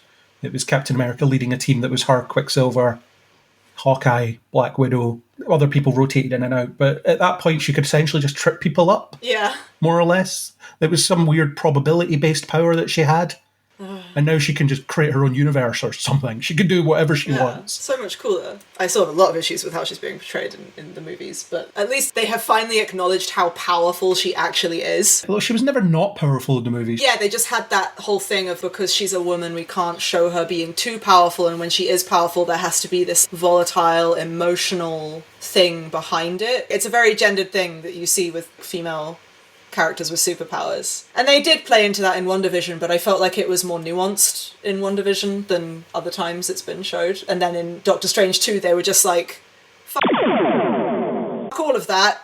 Let's just do whatever the hell we want. I didn't like Doctor Strange 2. William Jackson Harper is in an undisclosed role, and he'll be in this Ant-Man film, which I'm really looking forward to. Yeah. I especially can't wait to see Catherine Newton in the role of Cassie Lang. I really like Catherine Newton in everything I've seen her in. Oh, I can't remember what I've seen her in. She's been in a lot of smallish stuff. Well, she was in Supernatural for a kickoff, which you haven't seen, but she was in Blockers with John Cena. She was in some time loop movie that was on Amazon. Can't remember what it was called. She was in Detective Pikachu. She was, yeah. That's one I've seen. I feel like they've played jump rope with who is playing Scott's daughter so much, obviously because she was a child in the first movie. She's the third Cassie Lang. Okay, I was going to say she's not the other one, because they did have a teenage one in Endgame. Yeah, you had the child in the first two Ant-Man movies, then whoever it was in Endgame, and now Catherine Newton. Oh, that girl must be kicking herself, the one who was in Endgame. Yeah, it's a shame. But I can see why they've done it with Catherine Newton, because she's sort of an up-and-comer, and it'd be good to saddle her into Young Avengers or whatever they decide to make later on with all these younger characters. I'm low-key gunning for William Jackson Harper to turn out to be Reed Richards. I think that would be good casting. Oh, I'd love it. If you look at Chidi, it's not far removed, is it, really? Yeah, exactly. We've seen him play that sort of character before. I'm down for it. Got another couple of bits of casting for Agatha Coven of Chaos, which is a spin-off that no one asked for, really, but we're getting it. Joe Locke, who was in Heartstopper, which I haven't seen, but everyone talks about being amazing. I haven't seen it either. They haven't said who he's going to play. And the other one is Aubrey Plaza, Queen. who is also in an undisclosed role. Queen Aubrey Plaza. But she's said to be playing a villain, but I thought Agatha was the villain. Good for her. Aubrey Plaza is one of those actors where it's like, Yeah, you usually just play the same character, but I'm totally here for it. I just want you to play April over and over again. I don't know if you've ever seen Legion. I didn't finish it, but I did see a few episodes, and I really liked her in that, actually. Yeah, she was really off the wall and bizarre in that show. That show was just off the wall and bizarre anyway. Yeah. I can't remember why I didn't finish it. I think maybe it didn't really release in the UK at the time or something, and it was annoying to find places to watch it or something like that. But I remember quite enjoying it, and especially liking her. She was the villain in that, wasn't she? Yes, but also a friend. It was weird. The show was just weird. Yeah. The people that found WandaVision hard to follow, try and watch Legion. You'll just be lost. Yeah. There's a lot of podcast episodes way back of me, Aaron, and Chris in different configurations doing episodic breakdowns, trying to figure out what was going on. Mm-hmm. It was good, though. It was good to just keep trying to make sense of it together, because otherwise it would have been very difficult to follow. But yeah, it was good. Cool. And she's good. So that's two people that are in that. They are both well-known and well-regarded. So Marvel get other good people to be in stuff. Yeah. Usually they're pretty on it with casting, I would say. Even when the movies don't turn out the best, usually the casting choices are pretty good, at least. Yeah. So we're moving away from the MCU now into more Marvel-adjacent stuff. Venom 3 has a director. Kelly Marcel is directing this one. So Andy Serkis not up for doing this one. Not surprised after the last one. Weird that you did that in the first place. But Kelly Marcel's doing it. She is known for writing the screenplay for Saving Mr. Banks, which is a film I really liked. A sweet little film. That's quite a sweet film. And she wrote the script for the first 50 Shades film, which I've not seen. But this is her directorial debut. That's concerning, isn't it? Giving a film like this to someone as their first go. Yeah. Is there really nobody else in Hollywood that wants to do it? Is that what it is? I mean, I saw the first Venom movie. It was not a good movie. I know that a weird little fandom formed around it, but I'm sorry, it's not a good movie. I think they're okay. The two of them are okay. The second one focuses more on the Eddie Brock Venom relationship and makes it a bit more rom-commy, which is the best stuff that was in the first one. Yeah, I agree. I think it's interesting that they picked the person who did the script for the first 50 Shades of Grey. I haven't watched them, but I've watched some very good, extensive YouTube video essays about the 50 Shades of Grey franchise by Folding Ideas. They are very interesting. And he talked about how the first movie, they actually tried to improve upon the book in a lot of ways, and that the people who wrote and directed it made some changes to the film that made the main character a little bit more active in the story and tried to streamline the story a little bit more. Apparently the woman who wrote the original books really didn't like that because they were messing with her baby. So that's why the other two movies are actually quite different from it. So if this woman is the one who wrote that 50 Shades movie, and you have the whole Eddie Brock Venom relationship dynamic, it's this sort of warlock and their patron dynamic, I can kind of see the connecting points between those two things in a weird way. Well, I don't think she's writing it. Tom Hardy has a writing credit on it. Even if she's directing it, obviously those are two different jobs, but I can see getting someone who worked on that franchise to work on this franchise. I can kind of see the connecting point in my head, is what I'm saying. No, I see what you're saying. I think the Venom films are strange because they aren't great, but they make money, so they keep making them until they don't make money. I always laugh at the Tom Hardy cameo in Spider-Man No Way Home. So weird. Yeah, it's been long enough, we can spoil it, no problem. But it's this bit where it seems like, oh cool, Tom Hardy's Venom's going to live in this universe now, and then he gets sent back. They leave a piece of the symbiote behind. So it's almost like Sony and Marvel are fighting with each other over acknowledging these films, and it's, you can have our character. And it's like, no, we don't want him. You can have him back. You take him. We'll keep the goo. We'll keep the symbiote. We want that. But we don't want It is your a Venom. weird situation they've ended up in. Didn't they also say that they were going to do like a Sony Marvel villain team-up movie with Morbius and Venom and stuff? Or was that just a rumour? I think that's still the plan, yeah. They started heading down that route in Morbius when you had Michael Keaton turn up in the post-credit scene. Right, yeah. And I was just like, really? We've all seen that first Suicide Squad movie and we know why it doesn't work. And it doesn't work because you've laid no groundwork for these characters, and also it's Folding Ideas also has an excellent video about that movie. But yeah, this whole thing of we're just going to do a team-up movie without laying the groundwork that made the Avengers actually good. You keep seeing it prop up with Justice League and Suicide Squad and stuff like that. I'm kind of like, oh really? Morbius is going to kickstart your villain team-up stuff? Really? But the film failed, so we'll rethink. That's what Sony do. They say they're going to do something, then it fails, and then they have to completely rework it from the ground up. Yeah. So So we'll see. Next up, we have another Sony Marvel thing. They are planning to make a bunch of Marvel TV shows at Amazon, starting with Silk Spider Society. It's going to be created by The Walking Dead showrunner Angela Kang. It will focus on the Korean-American superhero Cindy Moon, who in the comics develops superpowers after she's bitten by the same radioactive spider that bit Peter Parker. Kang developed a series with Amy Pascal and Spider-Verse producers Phil Lord and Chris Miller, and it will follow Cindy as she escapes imprisonment and searches for a missing family on her way to becoming the superhero known as Silk. It'll be interesting to see what they do with this, because obviously, or maybe not obviously, but I don't think they'll connect her origin to Spider-Man, because there is no Spider-Man in this universe. Is it gonna be animated or live action? Live action, it seems. Okay. I like seeing Silk get some spotlight, some cool diversity in there as well, because she's an Asian character. We don't know much about it yet, but I'm interested to see how that ends up. And if it's got the people who worked on Spider-Verse, and I liked some of The Walking Dead. I stopped watching The Walking Dead after season 3. Oh, I wow. got 3 episodes or something into season 4 and dropped it because I just wasn't keen for it at all at that point. Fair enough. I lasted a lot longer, but I dropped off. I can't even remember what season it was now. I watched a lot of it with my mum for a while. When I was still living at home, it was our thing we'd watch together in the evenings for a while. So I can never remember what episode is in what season because we just watched it. I remember through the season with Negan, we hated it. We were hating it by that point, but I was just like, I need to see this man die. I hate him so much. And not in that way of, oh, he's the villain, but just he was so hyped up. And I was so frustrated because I was just like, this is not a good villain. Why does everybody like this character so much? I hate him. I hate him. I just want to watch him die. And then in the last episode of that season, Rick slits his throat and then turns to a guy who's a doctor and is like, save his life. And the guy goes and starts patching him up. And I was like, no, that's it. I'm done. I'm done with this show. Can't handle this anymore. I never got as far as Negan. I like Jeffrey Dean Morgan, though. And I wonder if that's why a lot of people like him, because he's really charismatic. He's quite charismatic, yeah. We don't have time to go into all the reasons I didn't like Negan as a villain, because then that will become the podcast. But I didn't like him at all. At the point I stopped watching, I was really hating Rick. I was thinking, you shouldn't be in charge of anything. You're awful. Oh yeah, and also didn't really like Rick as a character very much. But I felt like that was part of the point, was that at times he lost it and wasn't a good leader to them. Yeah. I struggle with shows where I don't like most of the characters, because there was very few people that liked in The Walking Dead at the point that I gave up on it. I talked earlier about shows that can't hide their formula, and their formula is they find a safe haven, it seems okay for a while, and then it gets torn apart by some external force. Yeah. I actually remember my mum saying, this is basically a soap opera, you know. This is a soap opera with zombies. And I was like, oh my god, you're absolutely right. There is a formula to this show. There were characters I liked, definitely, and that kept me watching. Carol was one I really loved, and I'm forgetting her name, the cool lady with the dreadlocks. She might not have even been in the show at the time you stopped watching it. Yeah, I'm not sure who you're talking about. I liked Glenn and I liked Maggie. Maggie became better once they left the farm. And Daryl.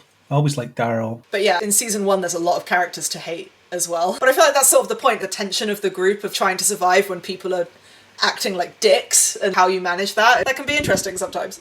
Well, you're just watching people go slowly insane over the period of however many years the show was on. Yeah. But Silk Anyway, Spider Society, yeah. We'll see another potentially failed, problematic Sony thing. Maybe not. It is weird to see Marvel stuff being released on Amazon Prime. That'll be odd. Yeah, Marvel adjacent stuff. It just always annoys me whenever they start a project with these things. Sony have the rights to all the Spider-Man characters. So any character that's connected to Spider-Man in any way, which apparently includes people like Silver Sable. Oh. And it's just, this precludes them from being in the MCU, and I'd rather they were in the MCU. Yeah. The thing is, though, I would love to see Silk in the next Spider-Verse movie. Obviously, that's a different thing. Which she still might. Yeah, she might still be in it. But that's a character who could work really well in that movie. Yeah, I've read some comics that she was in. I was reading Spider-Man at the time she was introduced, around about the original Sin arc that was running at the time. And she seems pretty cool. She goes to work at the Daily Bugle, I think. Doesn't everyone? Has a strange frenemy relationship with Felicia Hardy. Oh yeah, Felicia Hardy. God. Wonder if we'll ever get Felicia in any of these things. Yeah, I was just thinking that too. That's a character who could show up in the Spider-Verse. Or in the MCU. We talked about on the No Way Home podcast how having her turn up to challenge his connection to his normal life would be a really interesting thing to do in the next Tom Holland movie. Yeah. Whatever they do with that. Yeah, but we'll see. Speaking of Spider-Verse, we have some casting. Daniel Kaluuya will be voicing Spider-Punk. Nice. Hobie Brown is Spider-Punk. From a quick Google, it seems like that character, Hobie Brown, is usually depicted as black, and Daniel Kaluuya's been cast. He is always black, yeah, but he's usually the Prowler. Okay. Or certainly that's how he starts. Okay. That's cool, Daniel Kaluuya in that film. I'm really Yeah. excited about Spider-Verse. Yeah, I love that first movie. I think it's one of the best animated movies. One of my favourite movies, full stop, but such a creative showcase of what animation can do and what the superhero genre can do as well. I am very excited for this sequel and love Daniel Kaluuya. Great actor. An exclusive interview with Empire revealed that the film will have 6 animation styles Ooh. meshing together somehow. That's cool. That's interesting. If in this one, from what's implied by the name, it's Miles actually journeying through different universes, then I guess it's different animation styles for different settings, which is, again, yep, that's cool. That's a thing that only animation can do. I love that. There was 2 or 3 styles at play in the first film, wasn't there? Yeah. But you never really got to see the complete style change in the scenes where they were quickly going over the origin of Yeah. Gwen or whoever. But the other characters, they would be animated differently, even in the body of the film they were in. So Gwen was still that watercolor style. Yeah, and then you have Spider-Ham in the old school 2D animation kind of thing, and Spider-Noir and stuff. Clearly they had so much creativity and so much fun having all those characters be animated in different ways, and so I guess it feels like a natural progression, but also a really exciting prospect for a sequel where you actually get to go and spend time in worlds like that and have Miles be the outlier. Yeah, it would be fun. There's going to be 2 of them, so there's plenty of time to just play around with what they need to play around with. So I'm not worried about how busy it's starting to look because it's spread over 2 films. Oh man. I hope it's good. I want it to be good so badly. I hope so too. Okay, let's hop over the fence and talk about DC. And this will be a fun one. This is a mess. It's a glorious mess of stuff. Oh god. Isn't it always? That's all I know about DC's movies at the moment. Yeah, it's just one mess after another. But they're starting to tidy up. It seems they have given the keys to the kingdom to James Gunn and producer Peter Safran. And James Gunn is the name that people will know. Peter Safran, not so much. But the point is that James Gunn will be doing the creative stuff and Peter Safran will be doing this productions side of things. Okay. So James Gunn will be like, here's what I want to happen, and the other guy will make it happen. Sure. Or find a way to legally make it happen, that kind of stuff. They've been looking for their Kevin Feige for quite a while now, and this is them finally doing it. But the problem is that the DC universe is such a mess. I've always said, I'll do it. If no one else wants the job, I'll do it. I'll figure something out. But where do you start? Because they started off by suggesting that we copy Marvel with the Zack Snyder stuff. As in, copy them, but badly. accelerate to the point where Marvel are at. So we'll do a one Superman movie, then we'll do Batman v Superman, and then Justice League, and then we'll do the solo movies That's later. what I mean by the lack of setup for payoff. You don't just get to have your payoff, you have to set it up. Yeah, and then Batman v Superman comes out. Well, it's before it comes out as well. People are complaining about the level of property damage in Superman and Man of Steel and all that stuff. So what they start doing is they start changing things mid-flight. Then by the time you get to Justice League, Zack Snyder steps down because of a horrible tragedy in his family. And Joss Whedon takes over and makes a film that's just awful. But he's only stitching together based on what the studio want and based on what's already been filmed, based on what he has time to film. Yeah. So it's no surprise that it's not very good. And then eventually you get the Snyder Cut. Yeah. What Snyder did, I'm sure it was better. It wasn't that much better. It still wasn't a good movie. I prefer the Snyder Cut, but there's also things that Joss Whedon does in his version that I prefer over what happens in the Snyder Cut. For example, he tries to make Superman a character, which is something that Zack Snyder doesn't seem to be that interested in. I have a real bee in my bonnet about the way Superman gets portrayed in things these days. It's a weird thing. I feel like I've kind of come back to appreciating Superman as a character in general, because all four of my grandparents were immigrants, right? And Superman is a character who's created by two Jewish immigrants in the 1930s. Was it 30s? During the Great Depression, yeah. Yeah. And I feel like that essence of the character, what that means for the character, has become so lost over time. And people talk about, oh, how can you make Superman relevant in a modern movie? He's literally called the immigrant from the stars. How do you think you make him relevant in a modern movie? But of course, they'd be too afraid to ever make Superman a person of colour, for example, or to explore that immigrant story in any meaningful way. And I think it's sad, because I feel like if that was the focus of the way Superman was portrayed in these movies, that would be so powerful. But instead we get emo, grumpy Superman gonna smash everything and randomly kill people and Jesus allegories. They sort of do that in Batman v Superman, as in, you're an alien and we don't trust you, because of how powerful you are as well. But the sort of racism undercurrents there. But yeah, it comes across less strongly if he's white. Yeah, but it's also not just that, it's the fact that his status as a sort of immigrant informs who he is as a person, and the whole thing about the way in which he wants to do good and the way he treats others being informed by that part of his experience is completely lost because they've just decided to make him not a good person. It's weird. Anyway, watching Young Justice again made me appreciate what they did with the character in that. When it comes to Superman, it seems that some storytellers are frightened of the prospect of just making him good. Yeah. Making him just innately good because they think that that equals boring. Yeah, they want to do the grimdark twist on it, but I feel like at this point, the good version is actually the radical version. Yeah, it definitely is. And then you've got people that complain about, oh, he's too powerful, nothing can challenge him. No, you find other ways to challenge him. Yeah. Or you do what they've been doing and you just introduce Doomsday or something like that, someone that can tackle him in a physical confrontation. But again, that's not as interesting as, say, Lex Luthor outmaneuvering him in different ways. The reason Lex Luthor is his main villain is because Lex Luthor represents everything he is against but can't fight with just brute strength. Yeah, and that's interesting. But yeah, the influx of evil Superman stories that have been happening over the past few years, even Superman and Lois, which is, I think, a great interpretation of the character. They do an evil Superman thing in both seasons. I heard the show was good. Overall, is it a good show? Yeah, overall it's a good show. It's just they have those missteps where it's, we've got another... It's usually alternate versions of him, but still it's... There he is, he's evil. And boring. And the thing is, you've already got this template of how this can work with Captain America. They made that work over so many films. Yeah. Without wavering on his morality. Yeah. Just make a good Superman thing. I really genuinely feel like if they made a Superman movie... Maybe have him played by like a Mexican actor or a West Asian actor or something, and really lean into the theme of him being an immigrant from a place that was desolated, informs who he is as a person and how he wants to do good on Earth, and lean into that as the theme. I feel like that is the way to make a successful Superman movie, and it would be so poignant to see. This is probably not happening anymore, but there was the pre-work done on the Ta-Nehisi Coates Superman thing that Michael B. Jordan was producing. But I think that's probably been shelved along with everything else. But Henry Cavill's back, which I think is a good thing. I like him in that role. And I would like to see him actually get the chance to play that character properly. Yeah, I agree with that. Happy for him. I see that we have that news item from another direction later on, so I will hold off.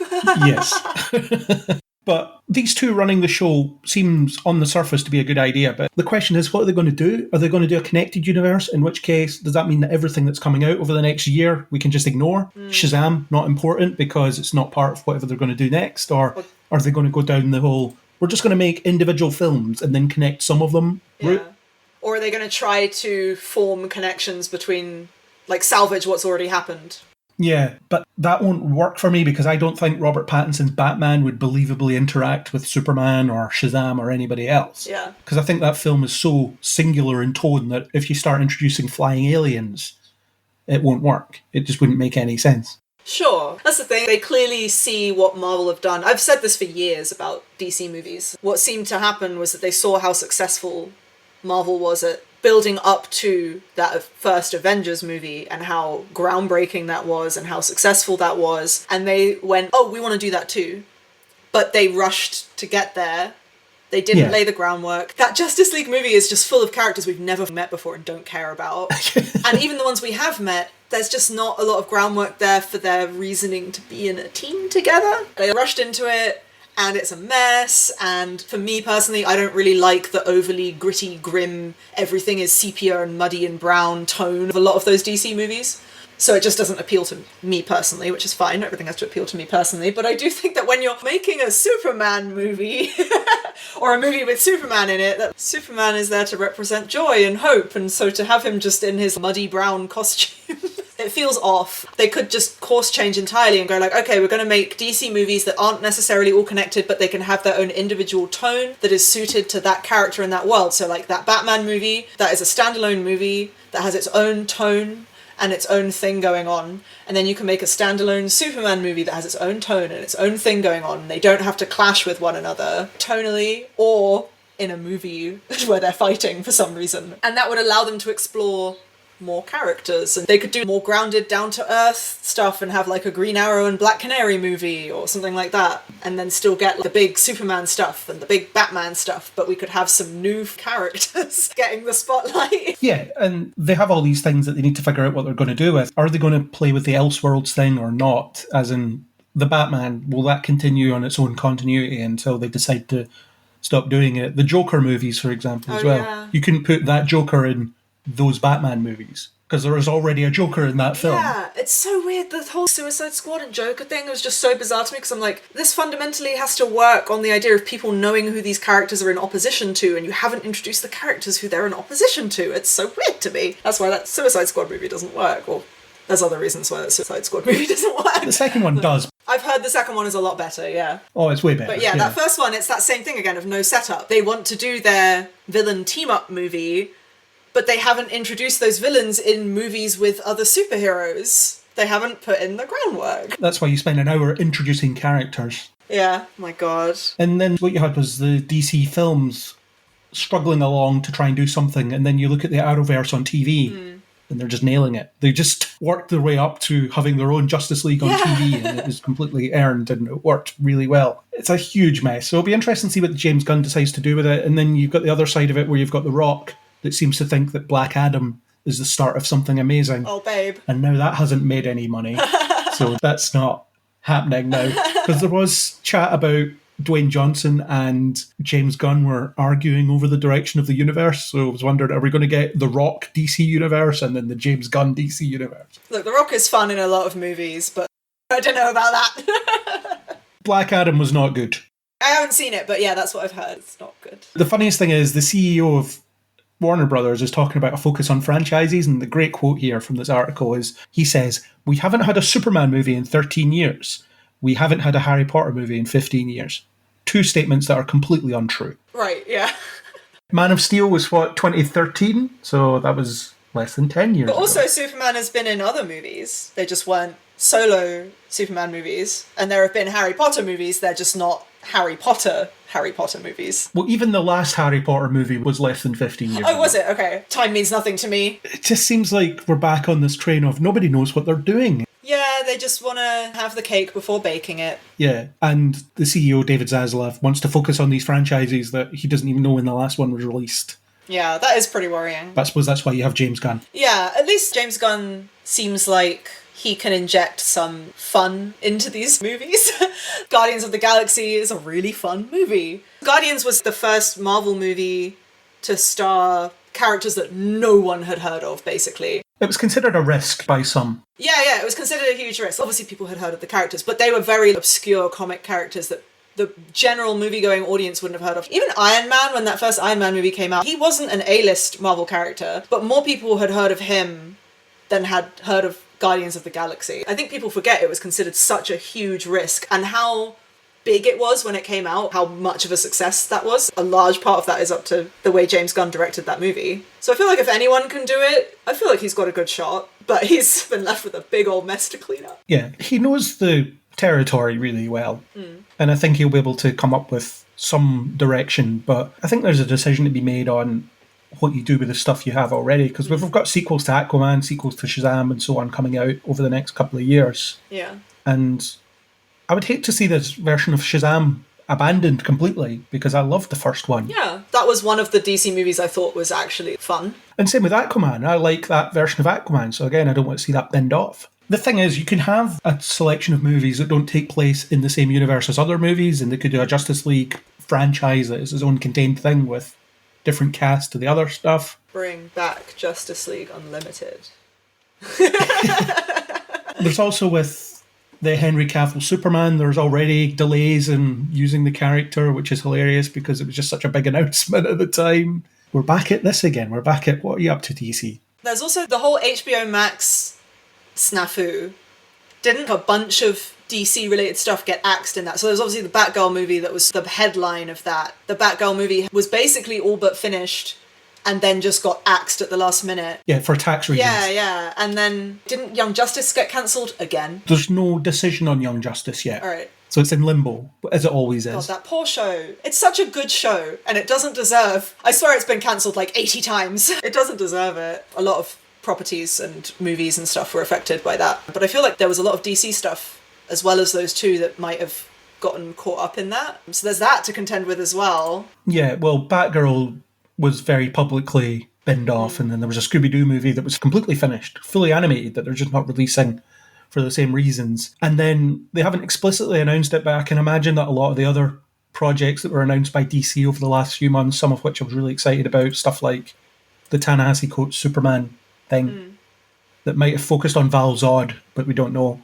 is probably just not happening anymore. And there was a few other bits and pieces that were just starting pre-production with some names attached, and they're not happening anymore. I know most of the CW stuff has been completely cancelled. Legends of Tomorrow, really? yeah. Oof. I know that some of those shows just sort of came to their natural end. I think Supergirl, they were just gonna finish that show. Yeah, they did a final season, so that got a conclusion. But Legends of Tomorrow, it was cancelled on a cliffhanger. Batwoman was the same. Okay. Superman and Lois probably hasn't got much more than one season left. That's a shame. They're going to do that Gotham Knights show, which looks horrible anyway, so that's probably not going to see season 2.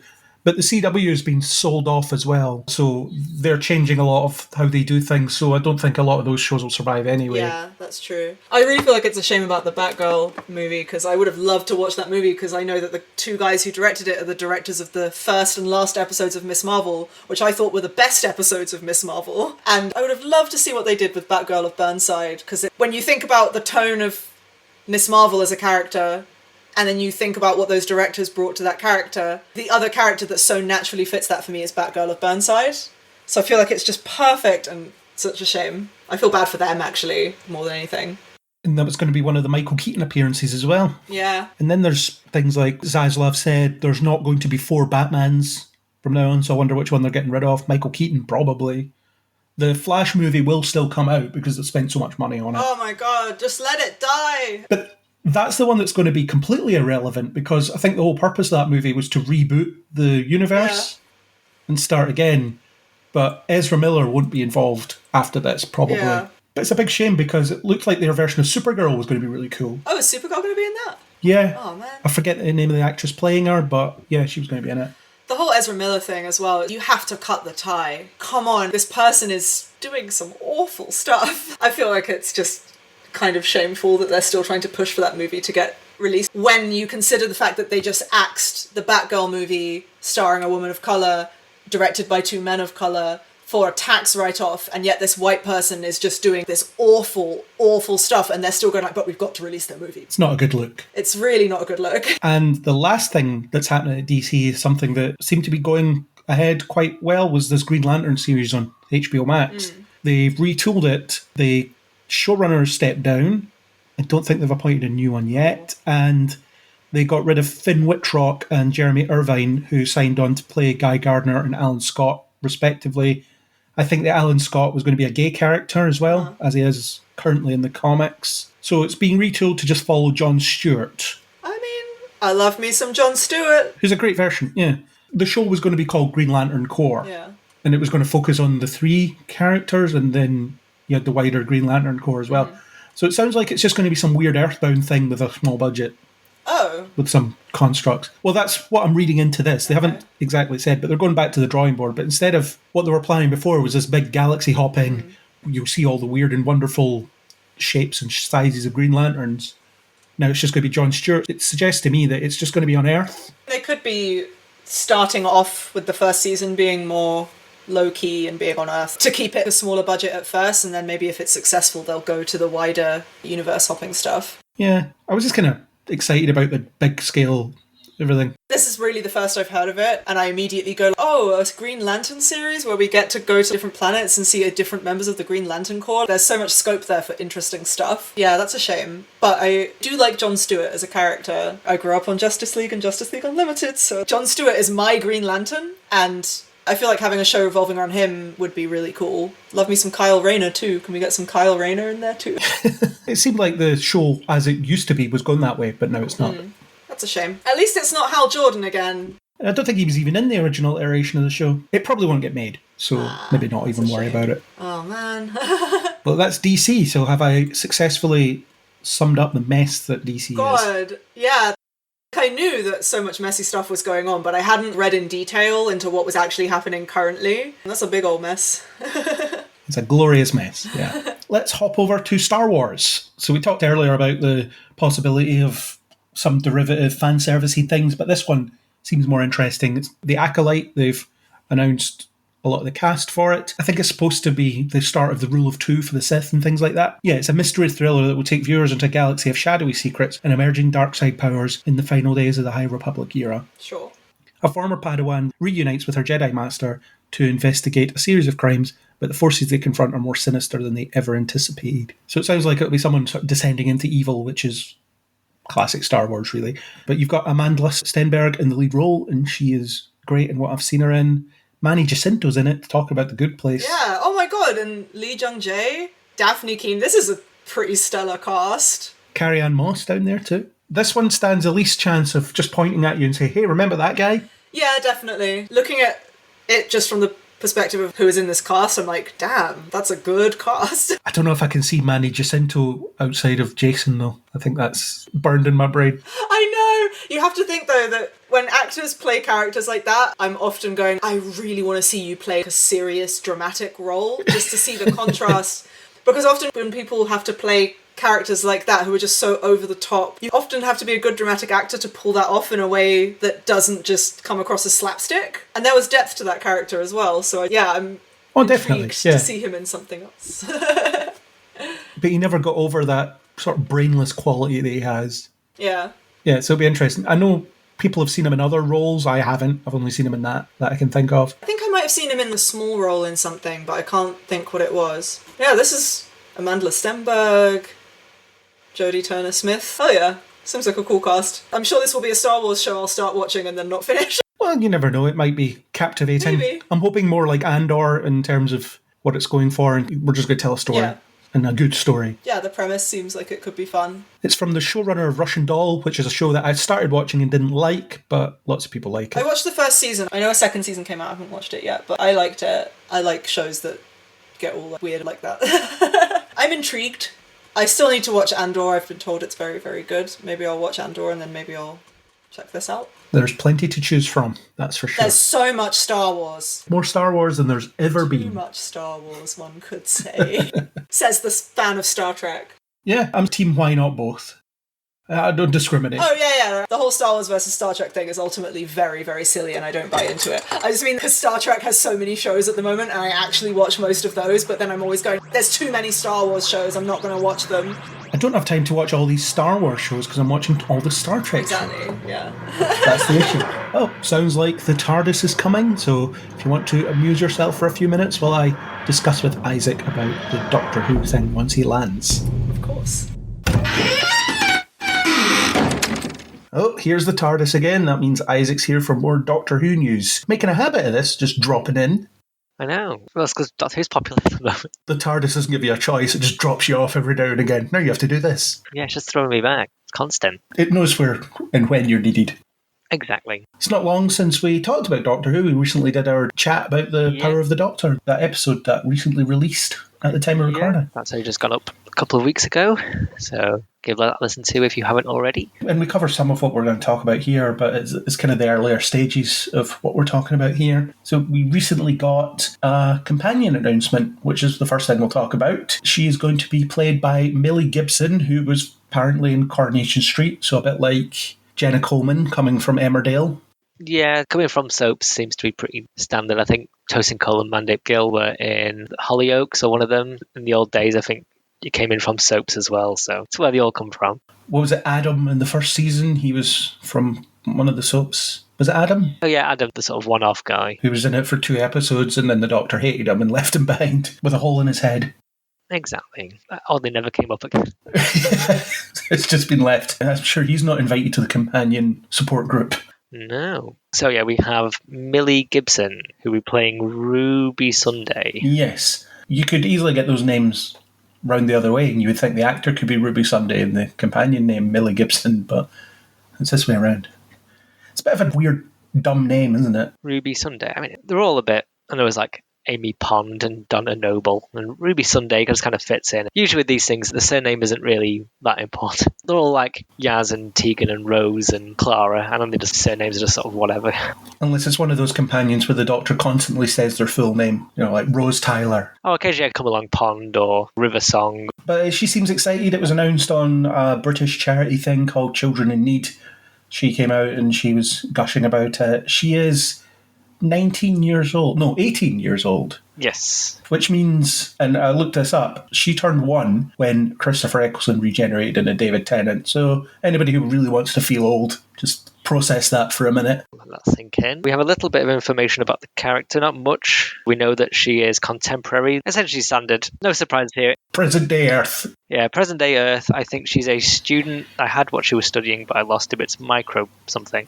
Okay. But yeah, it's a student who gets caught up with Ncuti Gatwa's 15th Doctor and goes on some adventures. Pretty standard. It's given me Rose vibes, as in it's a really young woman. We've had a lot of present day ones. I understand why they use that, so they can frequently go back to contemporary London or Sheffield or wherever. But I do quite like when they mix it up a bit. It'd be fun if down the line they're joined by a Victorian or Tudor, someone from the past. It's always a bit more fun because you get a different set of what is the norm and what is crazy, what's new and stuff.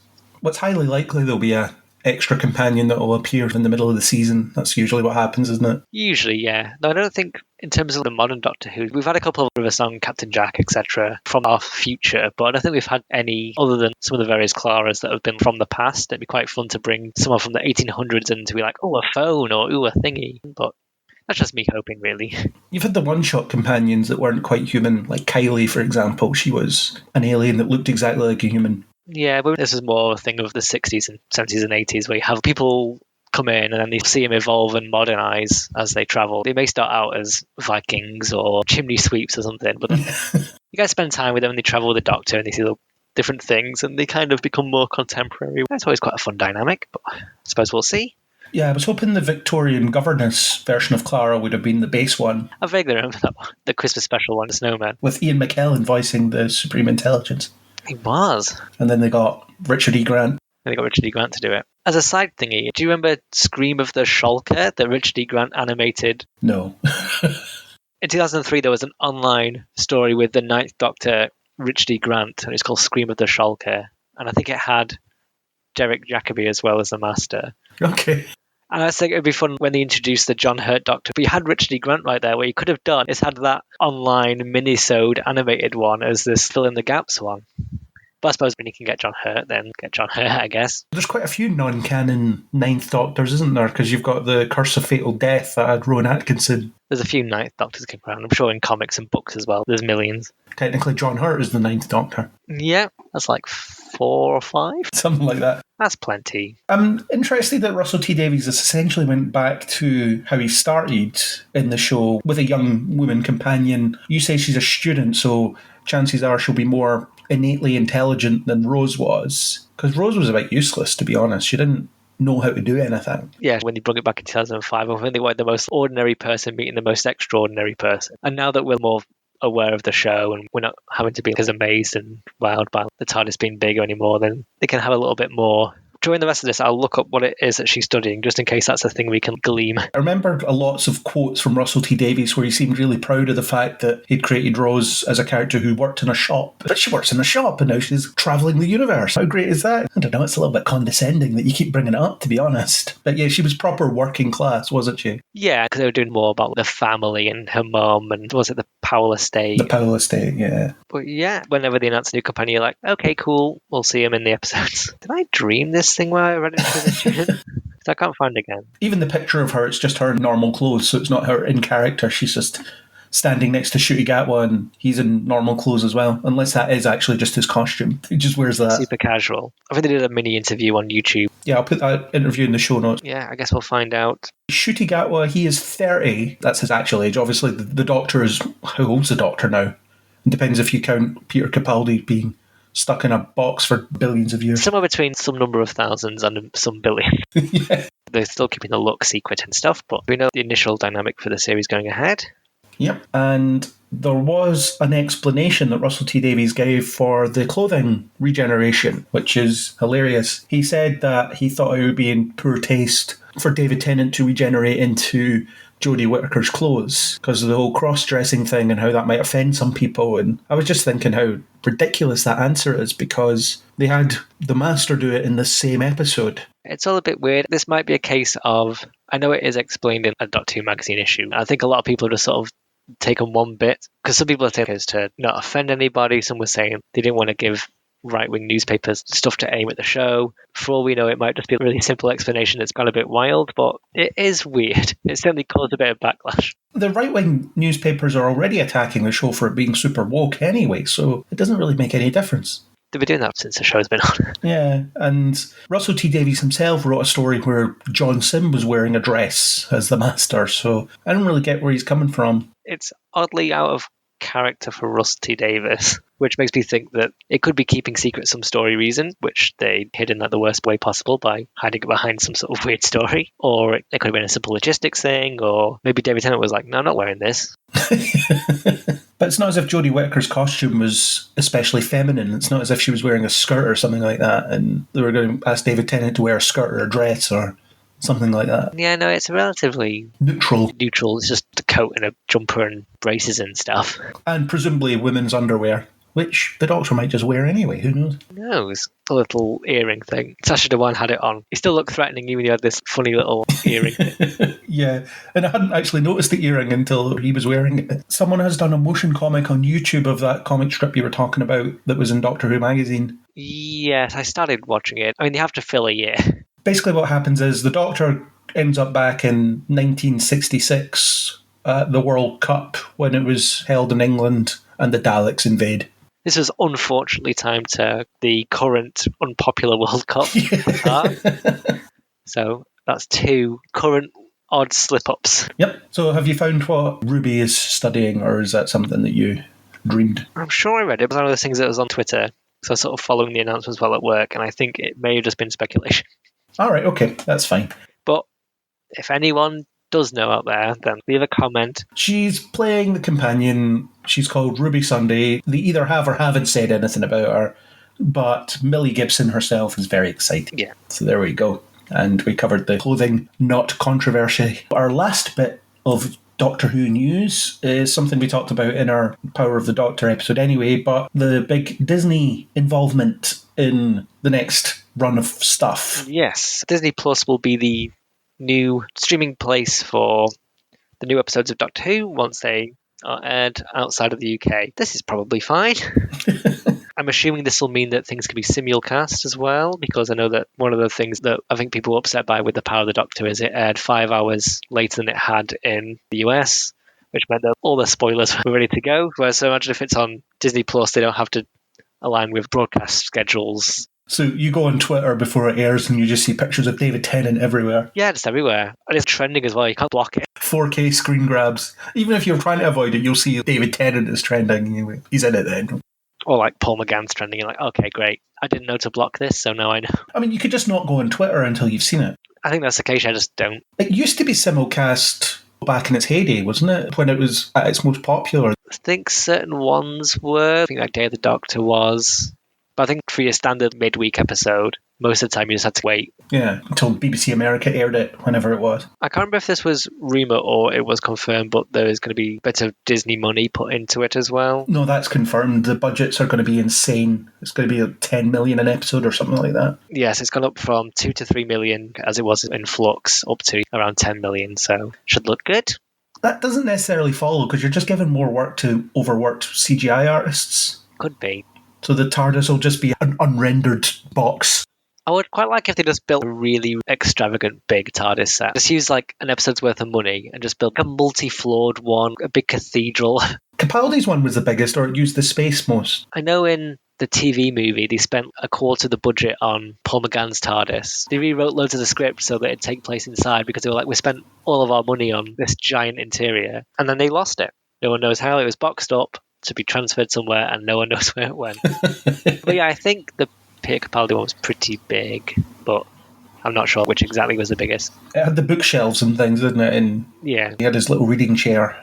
Yeah. Yeah, the TARDIS set could be interesting. I wasn't huge on Jodie Whittaker's TARDIS. I think it looked a bit run down. It was very similar to the David Tennant one, but just kind of orange instead of corally. I think the last really good one was the first Matt Smith one. I didn't like the metal one. And then this one was sort of okay. I think Capaldi's one was my favourite. It was a bit better than the cold one. Too Star Trek-y for my taste. Maybe that's why I liked it. Not organic enough. if you're listening to me, the Bad Wolf Studios, just spend all your money on this absolutely nonsense interior. We don't have to the CGI very good. If you can make it for 3 million, keep the rest for ludicrous things. Or we just go back to the simple First Doctor TARDIS, the white room with the round things on the walls. Yeah, but the Doctor gets to wear a new Armani suit every episode. It's all custom made. He just gets changed between scenes. This is my afternoon suit, but I don't know when the afternoon is, so I'll just wear it whenever I like. Here's my Sonic private jet. The budget increase certainly is encouraging in a way because it shows that there's at least some faith in it being a contender as one of the big wigs in sci-fi and in television. The fact that Disney want it suggests that as well. I know that some people are disappointed in the fact that it's left its pre-established homes, or will be leaving its pre-established homes, places like BBC America and HBO Max. Yeah, but as someone living in the UK, I don't care where it's distributed. It doesn't change how I get to see it. Okay, cool, if everyone can see it across the world easy on a platform that's not a specific American or Canadian broadcasting company, then yeah, sure, great. Well, it's neater to make a deal with Disney, isn't it? Because they can just do the international distribution immediately. Exactly. Rather than having 10 different deals with 10 different distributors across the world. So it makes business sense, I suppose. But like you said, I don't really care. I'll still watch it the way I normally watch it, which will be on BBC iPlayer. Yeah, there's no real change for us except we can also watch it on Disney Plus should we choose. Will it be carried in the UK on Disney Plus? They haven't really said. I'd guess that it'll probably be the same as it is currently on iPlayer, where new series will be available on Disney Plus in the same way that it's currently on iPlayer. You'll be able to get like series 1 to 13 probably. Then the new episode will go up after it's aired or something like that. Yeah, I'll probably be able to stream on iPlayer or Disney Plus. Is there anything else news-wise? I think that was about it. We have a new old logo. It says 60th anniversary now. Yeah, and now it's a diamond for the diamond anniversary. And then over in the world of Big Finish, they have another big multi-Doctor epic planned, which is mostly special because it'll be the first time Chris Eccleston will get to work amongst other Doctor actors. Except he won't, because he'll record his stuff at different times. Separately, but we'll get his Doctor interacting with other Doctors, hopefully. He'll say a line and one of the others will say a line back. And exactly. They were recorded days apart or whatever. But for us, in audio world, it'd be fun if you've ever wanted to see the Ninth Doctor interact with other Doctors. But for now, I think that's all we have for the moment. I suppose it is a year away. The multi-Doctor Big Finish story, that's a bunch of individual episodes with each of the Doctors involved, and then it culminates in a big-ass team-up at the end. Is that right? Yes, same as they did pretty much every single time they've had. For the Big Finish's own special and the 50th, they do a story that goes on several different incarnations that eventually they Avengers Endgame and team up to sort it. There was a lot of funny business going on with some outlets online with that news. Multi-Doctor story planned for 60th anniversary. Oh yeah, it's the clickbait thing. Yeah. Where it's like, Christopher Eccleston is back, asterisk. Christopher Eccleston is back. You open the article in audio form. If there's any Doctor Who news on We Got This Covered or Screen Rant or any of those, assume it's Big Finish. Oh no, it wasn't just them. It was some more reputable, I would say, news outlets were reporting the headline as if it was, you're going to see all these Doctors interact. Just in general, basically anything you see about Doctor Who that's on a small clickbait site, it's Big Finish, because Big Finish are doing everything. Well, I get the Doctor Who press releases anyway, so I wouldn't fall for it. I would see it before it gets released anyway, with the exception of the companion reveal, because I guess they were just letting everybody find out if you were watching Children in Need. Yeah. Or if you weren't, you found out 2 minutes after they said it on Children in Need, because of the way that information works. Some exciting stuff. High-budget Doctor Who, which will be even more disappointing when the CGI looks like crap. We'll see. It's been pretty good recently. Yeah, I think the show in the Chibnall era looked great. A lot of the visual effects stuff was great. There's only so good you can make a Dalek look, to be fair. Yeah, I mean, that's the good thing about having been designed on old 60s models. I mean, if you're making swarms of new monsters, you have to put more effort in, but I suppose if you're making a Dalek or a Cyberman, just copy and paste, it's fine. You've got these guys logged in somewhere. Yeah, they're in storage rooms and wherever.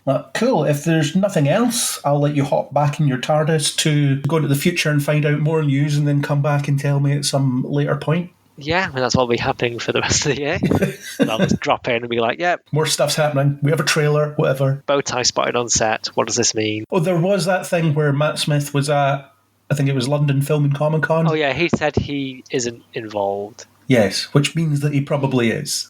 Sure, Andrew Garfield. Yeah. Well, apparently Colin Baker was at the event well, not apparently, he was at the event, but he apparently said during his panel that actors just lie. Yeah, you're told to lie. You sign NDAs. How they would keep Matt Smith hidden is an interesting one, though. I would imagine they would have to just film in the TARDIS or something like that with him. I mean, they did it with the past Doctors in this special. You just film in a sound studio. Yeah, that was different. If he's going to meaningfully interact with David Tennant or whoever, they'd have to get him involved in more stuff. Whereas those Doctors, like you say, it was just they were pasting them in at a later point. There's a picture of all of them and Jodie Whittaker together. Like, they did film a studio, and I'm assuming it's for anyone really. You film David Tennant outdoors, and then you just take Matt Smith in a studio for it, Bad Wolf, and it could be on any planet and just doing a thing.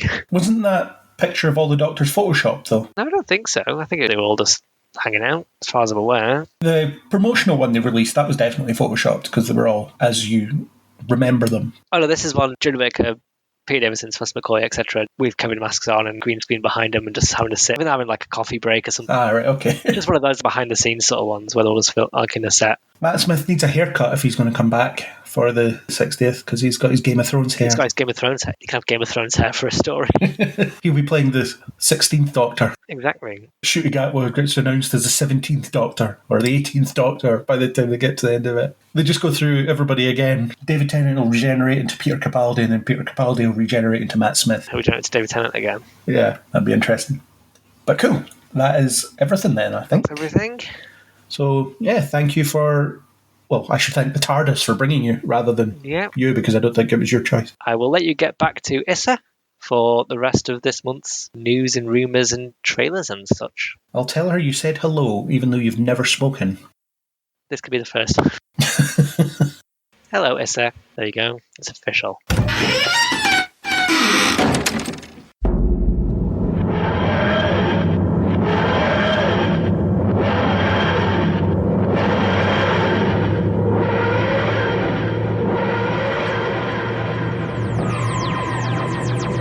And he's gone. He says hello. He's been here to deliver some Doctor Who news, and he'll drop in at some other point in the future again to talk more Doctor Who news. That's the way it works. Cool. Okay, let's move on to more miscellaneous stuff. We've done all our headings, but now kind of back to something we've talked about before. Henry Cavill is exiting The Witcher in its 4th season, and he's going to be replaced with Liam Hemsworth, which just made me laugh. Poor Liam Hemsworth. He's constantly been pigeonholed as the lesser Hemsworth, isn't he? Yeah, his entire career just seems to be playing second fiddle to someone. I mean, I'm not going to say I feel bad for him. He's probably very rich, so whatever. Yeah, Hunger Games money wouldn't have been small. I remember reading this news story on Twitter and I literally thought it was a parody because I was just like, way to kill your show. I don't like The Witcher. I think it's a very bad show. I've never seen it. The first season of The Witcher might be one of the worst seasons of television I've ever watched, and people talk about loving it, and I genuinely don't understand. It is really messily written. They try to do this thing of it being set in different time periods, but they never make it clear what time period you're in, so it's just confusing unless you have someone there to go like, okay, we're at this point right now. They don't even throw dates up on the screen. You just have to guess based on what the characters are saying what time period we're in. It's really weird. It's also, frankly, deeply sexist and ableist and racist. But I will say that I know people love Henry Cavill as Geralt, and at the very least I can see that he seems to really love playing that role. The Superman money must be good, basically. The Witcher might not survive this as a show, because it feels like he was the linchpin holding a lot of that together, because the writing is not good. And there's lots of behind the scenes stuff that I started to see crop up, stuff I wasn't aware of. Apparently, Henry Cavill was constantly at odds with the writers or producers or whoever about what he wanted to do with the show, because he wanted it to be more faithful to the books, because he loves the books, and they didn't. There's stuff about internal monologue and things that apparently Geralt does in the books that doesn't appear in the show. I don't know if that's the reason that he ultimately left. I think it must be the Superman thing, and they're going to need a lot of his time in the coming months or years to do that.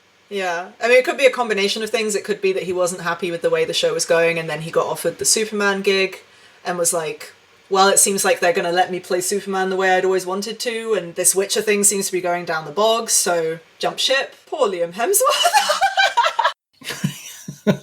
Again, again, I'm like, he's super rich, whatever. But it can't be easy when you have to replace an actor in a role that they are really iconically known for. That is such a hard challenge to do in terms of performance and in terms of public reception. The friends of mine who like The Witcher, they are very distraught about this change in casting. But, you know, I don't like the show anyway, so I'm just kind of hoping everyone finally realises it was bad anyway. I won't see it, so it makes no difference to me, but I just found it amusing reading that Liam Hemsworth was up for Thor at the same time his brother was. Oh, yeah! Christmas dinner at the Hemsworth household must be really awkward. So, Chris, what have you been up to? Yeah, well, I was just filming Thor. Okay. With my best friend Taika Waititi. Yeah. What were you doing? Oh, yeah, I was filming Independence Day 2. Yeah, that's great. Everybody loves that. Poor guy. He does seem to be second fiddle all the time. I don't think he's bad. I've seen him in stuff, and I think he's pretty good, but he is always going to be that not Chris Hemsworth. The lesser Hemsworth. Then there's another one as well. There's Luke Hemsworth, who's on Westworld. Oh, or he was yeah. on Westworld. I always forget that there are 3. I'm now just remembering that I used to... You know, at conventions, sometimes people have those stickers that say, my name is, or I am, and then you can write your name in them. I used to very often write the Lost Hemsworth brother on my... There's a mysterious 4th Hemsworth brother out there somewhere. Don't know what he's doing. Well, that was in The Good Place as well, wasn't it? Larry Hemsworth. This fake Hemsworth they made up for the show. Yeah, but I did that before The Good Place came out, so I feel like they stole it from me. They stole your joke. Yeah, they stole my joke. My very funny joke.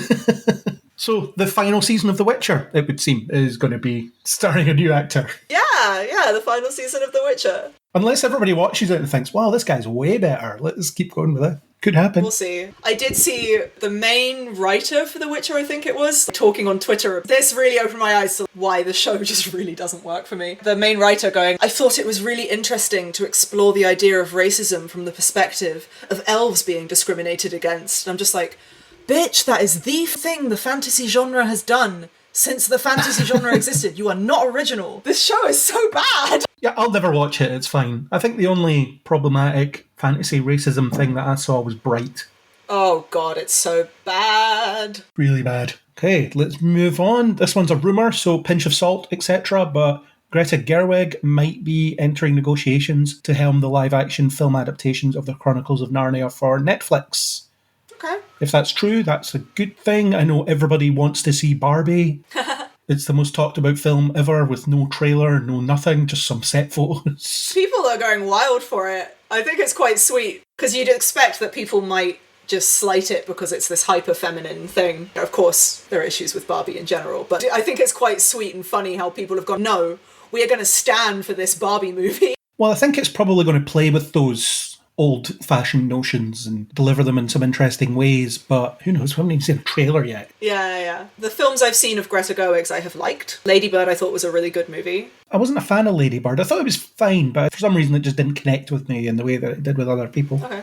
But yeah, I acknowledge she's good at what she does, so no reason to doubt that this will be any good. The Narnia stuff, I've only seen the Lion, Witch and the Wardrobe, the one that had Liam Neeson voicing Aslan, but I haven't seen anything else. I read the books when I was a kid. I don't remember a lot about it. Yeah, I've read the books. And there are a lot of adaptations. I can't even remember how many of The Lion, the Witch and the Wardrobe. It's so many. And didn't they try to do like a whole ongoing movie universe with Narnia at some point? They did. There was The Voyage of Dawn Treader and things like that. They came out. I never saw them, but I did see Lion, the Witch and the Wardrobe, which I thought was fine. It was out roughly about the same time as King Kong. So it was the idea of, well, if Peter Jackson doing his thing at Christmas, or we'll have whatever this is, this other fantasy thing. But Netflix are doing these, and Greta Gerwig might be making them, so I thought that would be worth noting. I mean, yeah, Narnia isn't a thing that I'm super attached to or anything. No, me neither. I find it a bit Christian for me. It's deliberately so. Yeah, totally. I just accept it's not fully for me. I mean, it might actually be just the tone they chose for those original movies, but they were very little kid oriented, I felt. Yeah. That's just another audience. Maybe they'll do something different with this one, but I do feel like those are books that primarily appeal to children, so I'd assume they want that audience, as well as the adult nostalgia for the people who like it. Yeah, we'll see. But you could age it up and make it Lord of the Rings-esque in terms of tone, because those were aimed at young people anyway as well.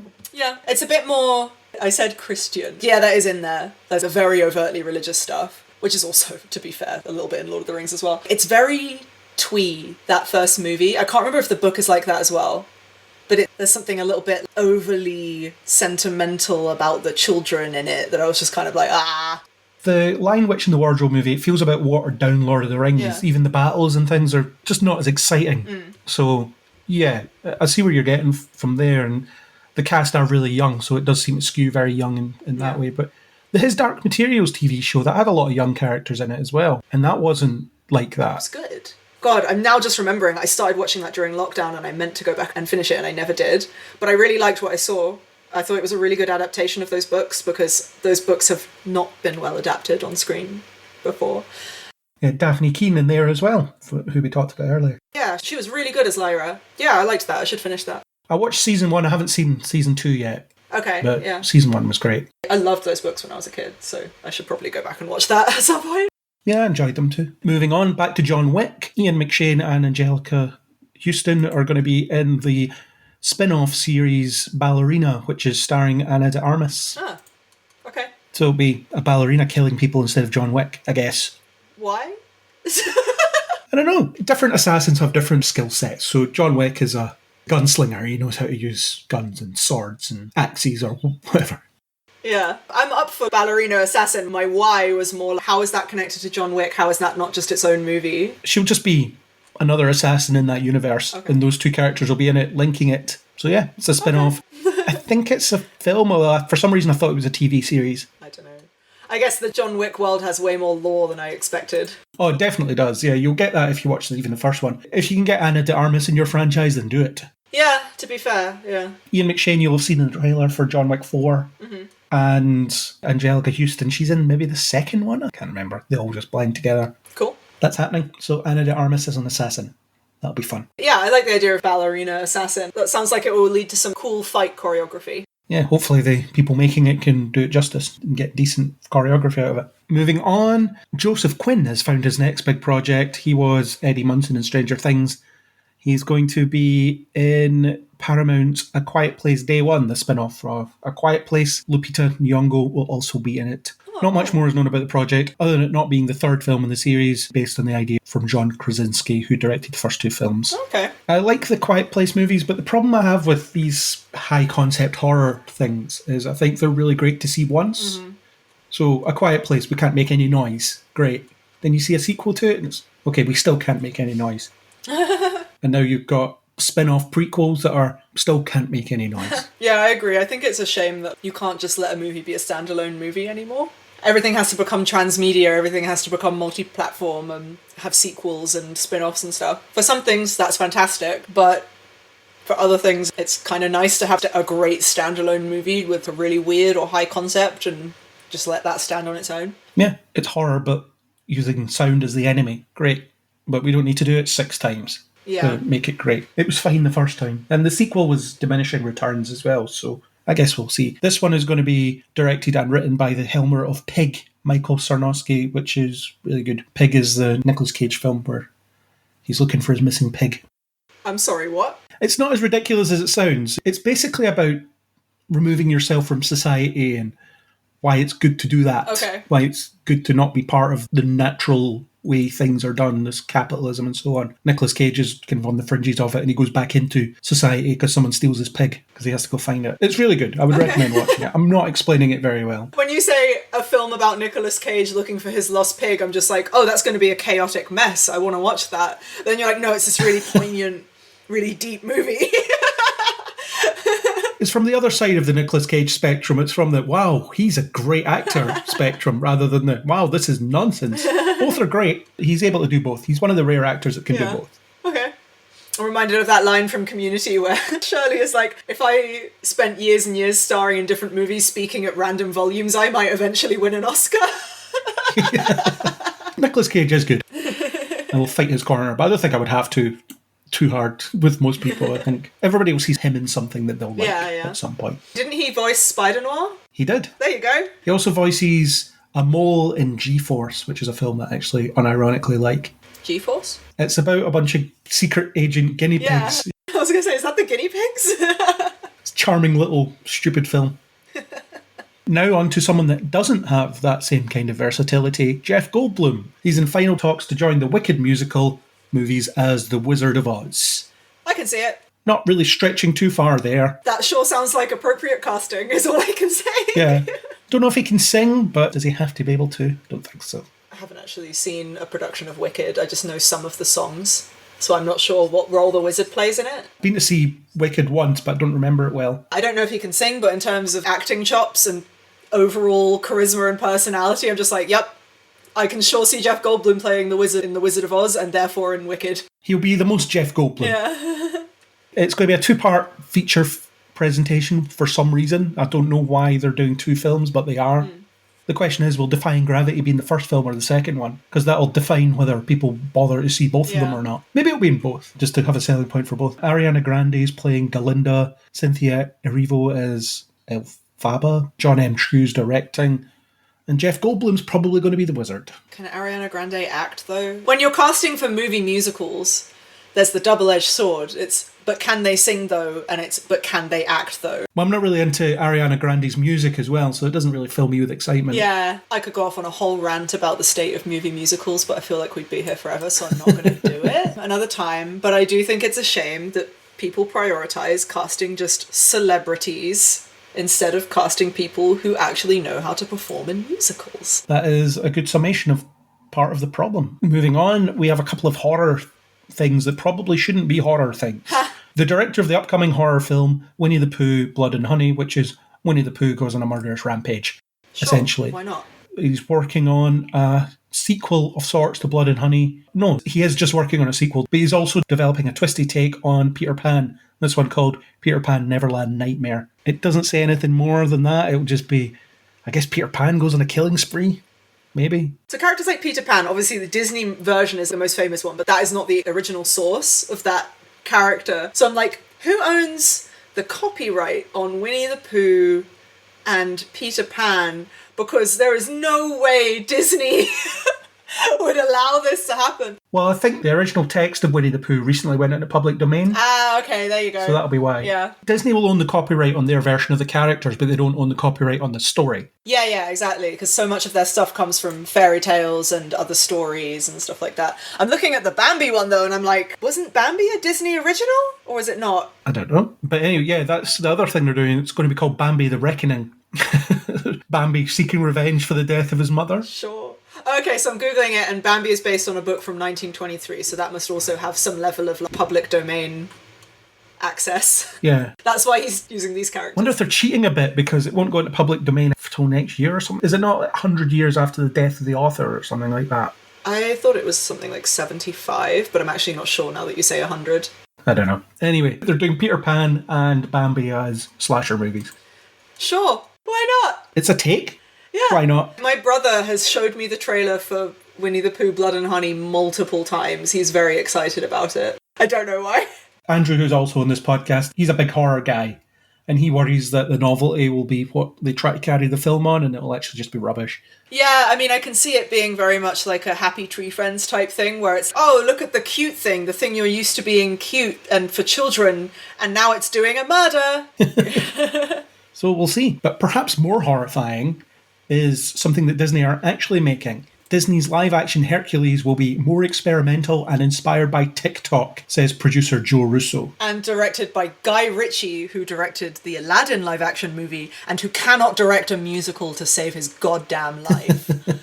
He's doing something else at Disney as well. He's doing another one of the remakes. I forget which one. Maybe it's this one. I don't know why he's being hired for these things. Yeah, Aladdin was awful. Yeah, it was awful for so many reasons. The animated Disney Hercules, when I watch it back, I'm like, oh, okay, yeah, this movie doesn't entirely stitch together on a writing level. But I loved that movie when I was a kid. It was probably my favourite Disney movie, mostly because of the music and because I loved Greek mythology and I liked the way they riffed on Greek mythology and stuff. I think that stuff is really successful about it still. So I'm just kind of like, oh man, really? This is what you're doing with the live action version of this? I know that these live action ones are not actually to create anything good. They're literally just to renew copyright on properties and make easy money, but let's just see what they do with the muses, I guess. It also just sounds to me like jumping on a bandwagon. TikTok's popular, let's do our next film and make it that. Yeah, and that too. it'll probably be dated by the time it comes out. It definitely will, and it's going to be directed by a middle-aged man, so you know it's going to be cringy.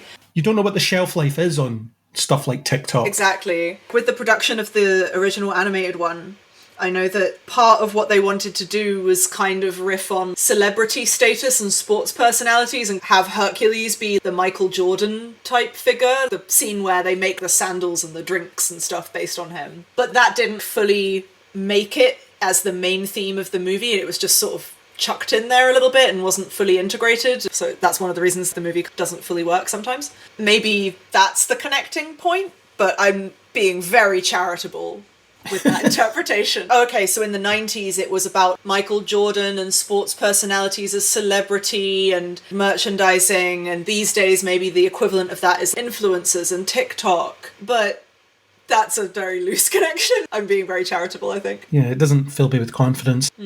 Although you do have the Russo brothers producing it. They said some weird stuff recently about the 2-hour film. I've got the quote here. The 2-hour film has had a great run for about 100 years, but it's become very predictive format.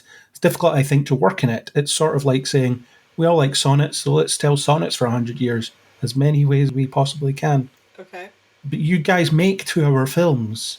Yeah. Or 3-hour films, so what are you talking about? 3.5-hour films. Yeah. I don't know. So what, is it going to be like 5 hours long? Is it going to be 20 minutes long? God. If it's based on TikTok, is it going to be tiny snippets? What is this? You have to buy a ticket to watch tiny snippets of the film over the period of 3 weeks. Yeah.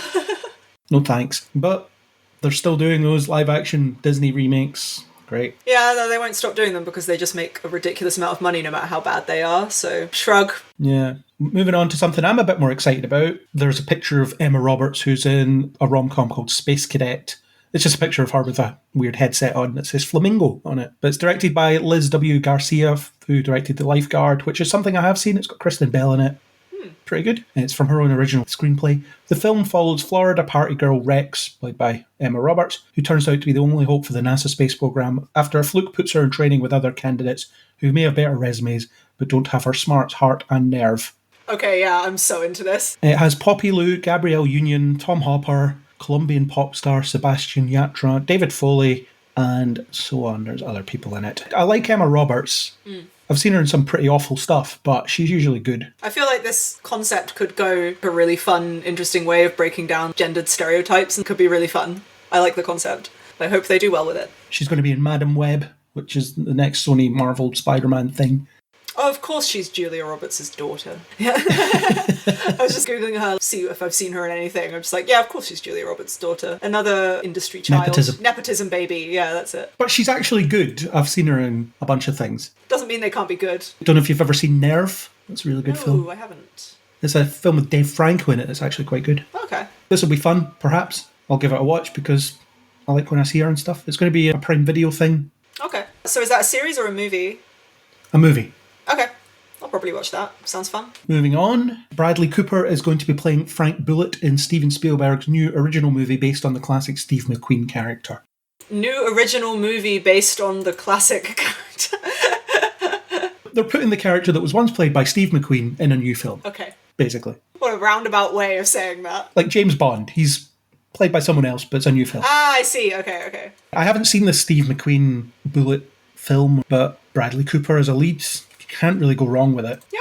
In the original film, Frank Bullitt is a no-nonsense San Francisco cop on the hunt for the mob kingpin that killed his witness. It's considered one of McQueen's more iconic roles. Have they made any other movies of this since McQueen played it, or is this the first time? Doesn't look like it. I think there's just the one. So it's just something that Steven Spielberg likes, and he says, I'm an old man, I can make whatever I want. Yeah. And he's making this. But I'm not making the new Indiana Jones film, which we'll talk about in a moment. Yeah. But like I say, you can't really go wrong with Bradley Cooper. I don't know if he's on the same level as a Steve McQueen. Fun fact, I was at a prosthetics industry event thing where they had interviews with various makeup artists and prosthetics artists, and one of the people who was being interviewed said that Bradley Cooper was his favourite actor he'd ever worked with because he was really nice to work with as a makeup artist. So that's nice to hear. Okay, he seems like he's a nice guy. Yeah. We're approaching the end now. The penultimate news item is Kaylee Spaney is in talks to star in the next Alien film. There's a few Alien projects floating around. gonna say, which This is one of them. This is the one with Fede Alvarez directing, so not the Noah Hawley thing, whatever that is. That's it. She's possibly in that. She was in the sequel to Pacific Rim, Oh yeah, her. I remember that. the young girl in that. Yeah. And she's going to be playing Priscilla Presley in Sofia Coppola's Priscilla movie. Oh god, they're making another movie about Elvis. I know, it's crazy. That's weird. Yeah. not the same Elvis as the last one. The wheels were turning a bit in my head. I was like, are they making a sequel to the Elvis biopic? No. This one will have Jacob Elordi playing Elvis. Okay. It's about her, I suppose. Which, yeah, fine. I haven't seen her in anything other than Pacific Rim that I can think of. I think she'll be good, though. And it depends what they do with it. The Alien films are usually rubbish now, so can't say I'm that excited. Yeah, it's a shame. I went to see a double bill of the first two last summer, one of my first cinema outings since the pandemic, and that was really cool to see, because I actually hadn't seen the second one before, but I had seen the first one before. And watching them both back to back was interesting, because it makes you realise how they're both very, very good, but they are just slightly different genres. It was cool. It's horror versus action, isn't it? Yeah. Which is great. And I think the franchise holders should look at that more and think, let's not keep trying to do the same thing again. Let's see what else we can do with the universe. Mm-hmm. Kaylee Spenny, good for her. I didn't think she was doing anything after Pacific Rim, but I haven't really followed her career, so possibly I've seen her in other stuff. I just remember her being the young woman in Pacific Rim 2, and she was good. She the one who had the robot that rolled around or something? A small that's robot? right. Scrapper, or whatever she called it. Yeah. The last news item is Harrison Ford's Indiana Jones 5, which is happening. Somehow. It's popular. This one's directed by James Mangold, not Steven Spielberg, and there's some details such as it's going to be about the moon landing in 1969, which is apparently a project that happened because of ex-Nazis. But are they really ex-Nazis? Who knows? And there will be de-aging technology used in the opening scene to de-age Harrison Ford to how he looked in one of the old films. Oh, okay, it's only the opening scene. The way the headline was phrased made it sound like it was going to be the whole movie, and I was like, just cast a different guy. But yeah, if it's just for one scene, that's a whole other story. It's set in 1969, and the last one was set in the 50s. So in terms of the time moving on, that makes sense for him just to be that old. Yeah. That sounds fun. The rumour is that the film's going to be called Indiana Jones and the Dial of Destiny. It's a great name. Fighting Nazis again, even though it's in the 60s, which is weird. Mads Mikkelsen is playing the villain, who's inspired by Werner von Braun. I can see him playing an evil Nazi scientist. Phoebe Waller-Bridge is going to be his goddaughter, apparently. Okay. And there's other stuff that's happening with it. But the de-aging is quite funny because Harrison Ford said in an interview it's the only time he's seen it where it looks good. But I feel like you could just cut the quote off as it's the only time he's seen it. Because that's probably true. Yeah, it has been used in the Star Wars sequels. Not for him, though. Yeah, not for him. Actually, I think it was mostly used in Rogue One, so forget that. It was used a bit for Luke and Leia in 8 and 9 as well. Oh, yeah. In flashbacks. But he's not in those movies, so maybe he just didn't see them. Well, he's in 9 for one scene, but he probably hasn't seen anything other than the scene he did, because he hates Star Wars. Yeah, he does hate Star Wars, and I can't remember how good the de-aging was in those scenes. Yeah, I don't remember, but sure, that's the only time he's seen it that it looks good. And then I'm sure he said after, if you'll excuse me, I need to go and do some motion capture for Red Hulk, whatever that is. What? Because he is going to be playing Thunderbolt Ross in the MCU now. I didn't know that. You didn't know this? No. Oh, taking over for William Hurt, who is now dead. Yeah, of course. Oh my god. To be fair, I hadn't really been reading up on the Thunderbolts. Okay, yeah, I can see that. Yeah. They can film old man Harrison Ford in an office with green screen behind him or something, Yeah. and then they can scan him and make him look like Red Hulk, because that'd be hilarious. I'd love to see Red Hulk Harrison Ford. Yeah, well, they're going to do the thing where they superimpose his face on a big red Hulk. It's going to be weird. It's always weird to me. Giant Mark Ruffalo face is still weird to me. I always look forward to seeing more Indiana Jones. I'm in the minority that likes the fourth film. I don't think it's too bad. I remember watching it. I know that I have seen it. I know that there's a scene where he survives a missile in a fridge. That's about all I remember. Yeah, that's near the start of the film. Yeah.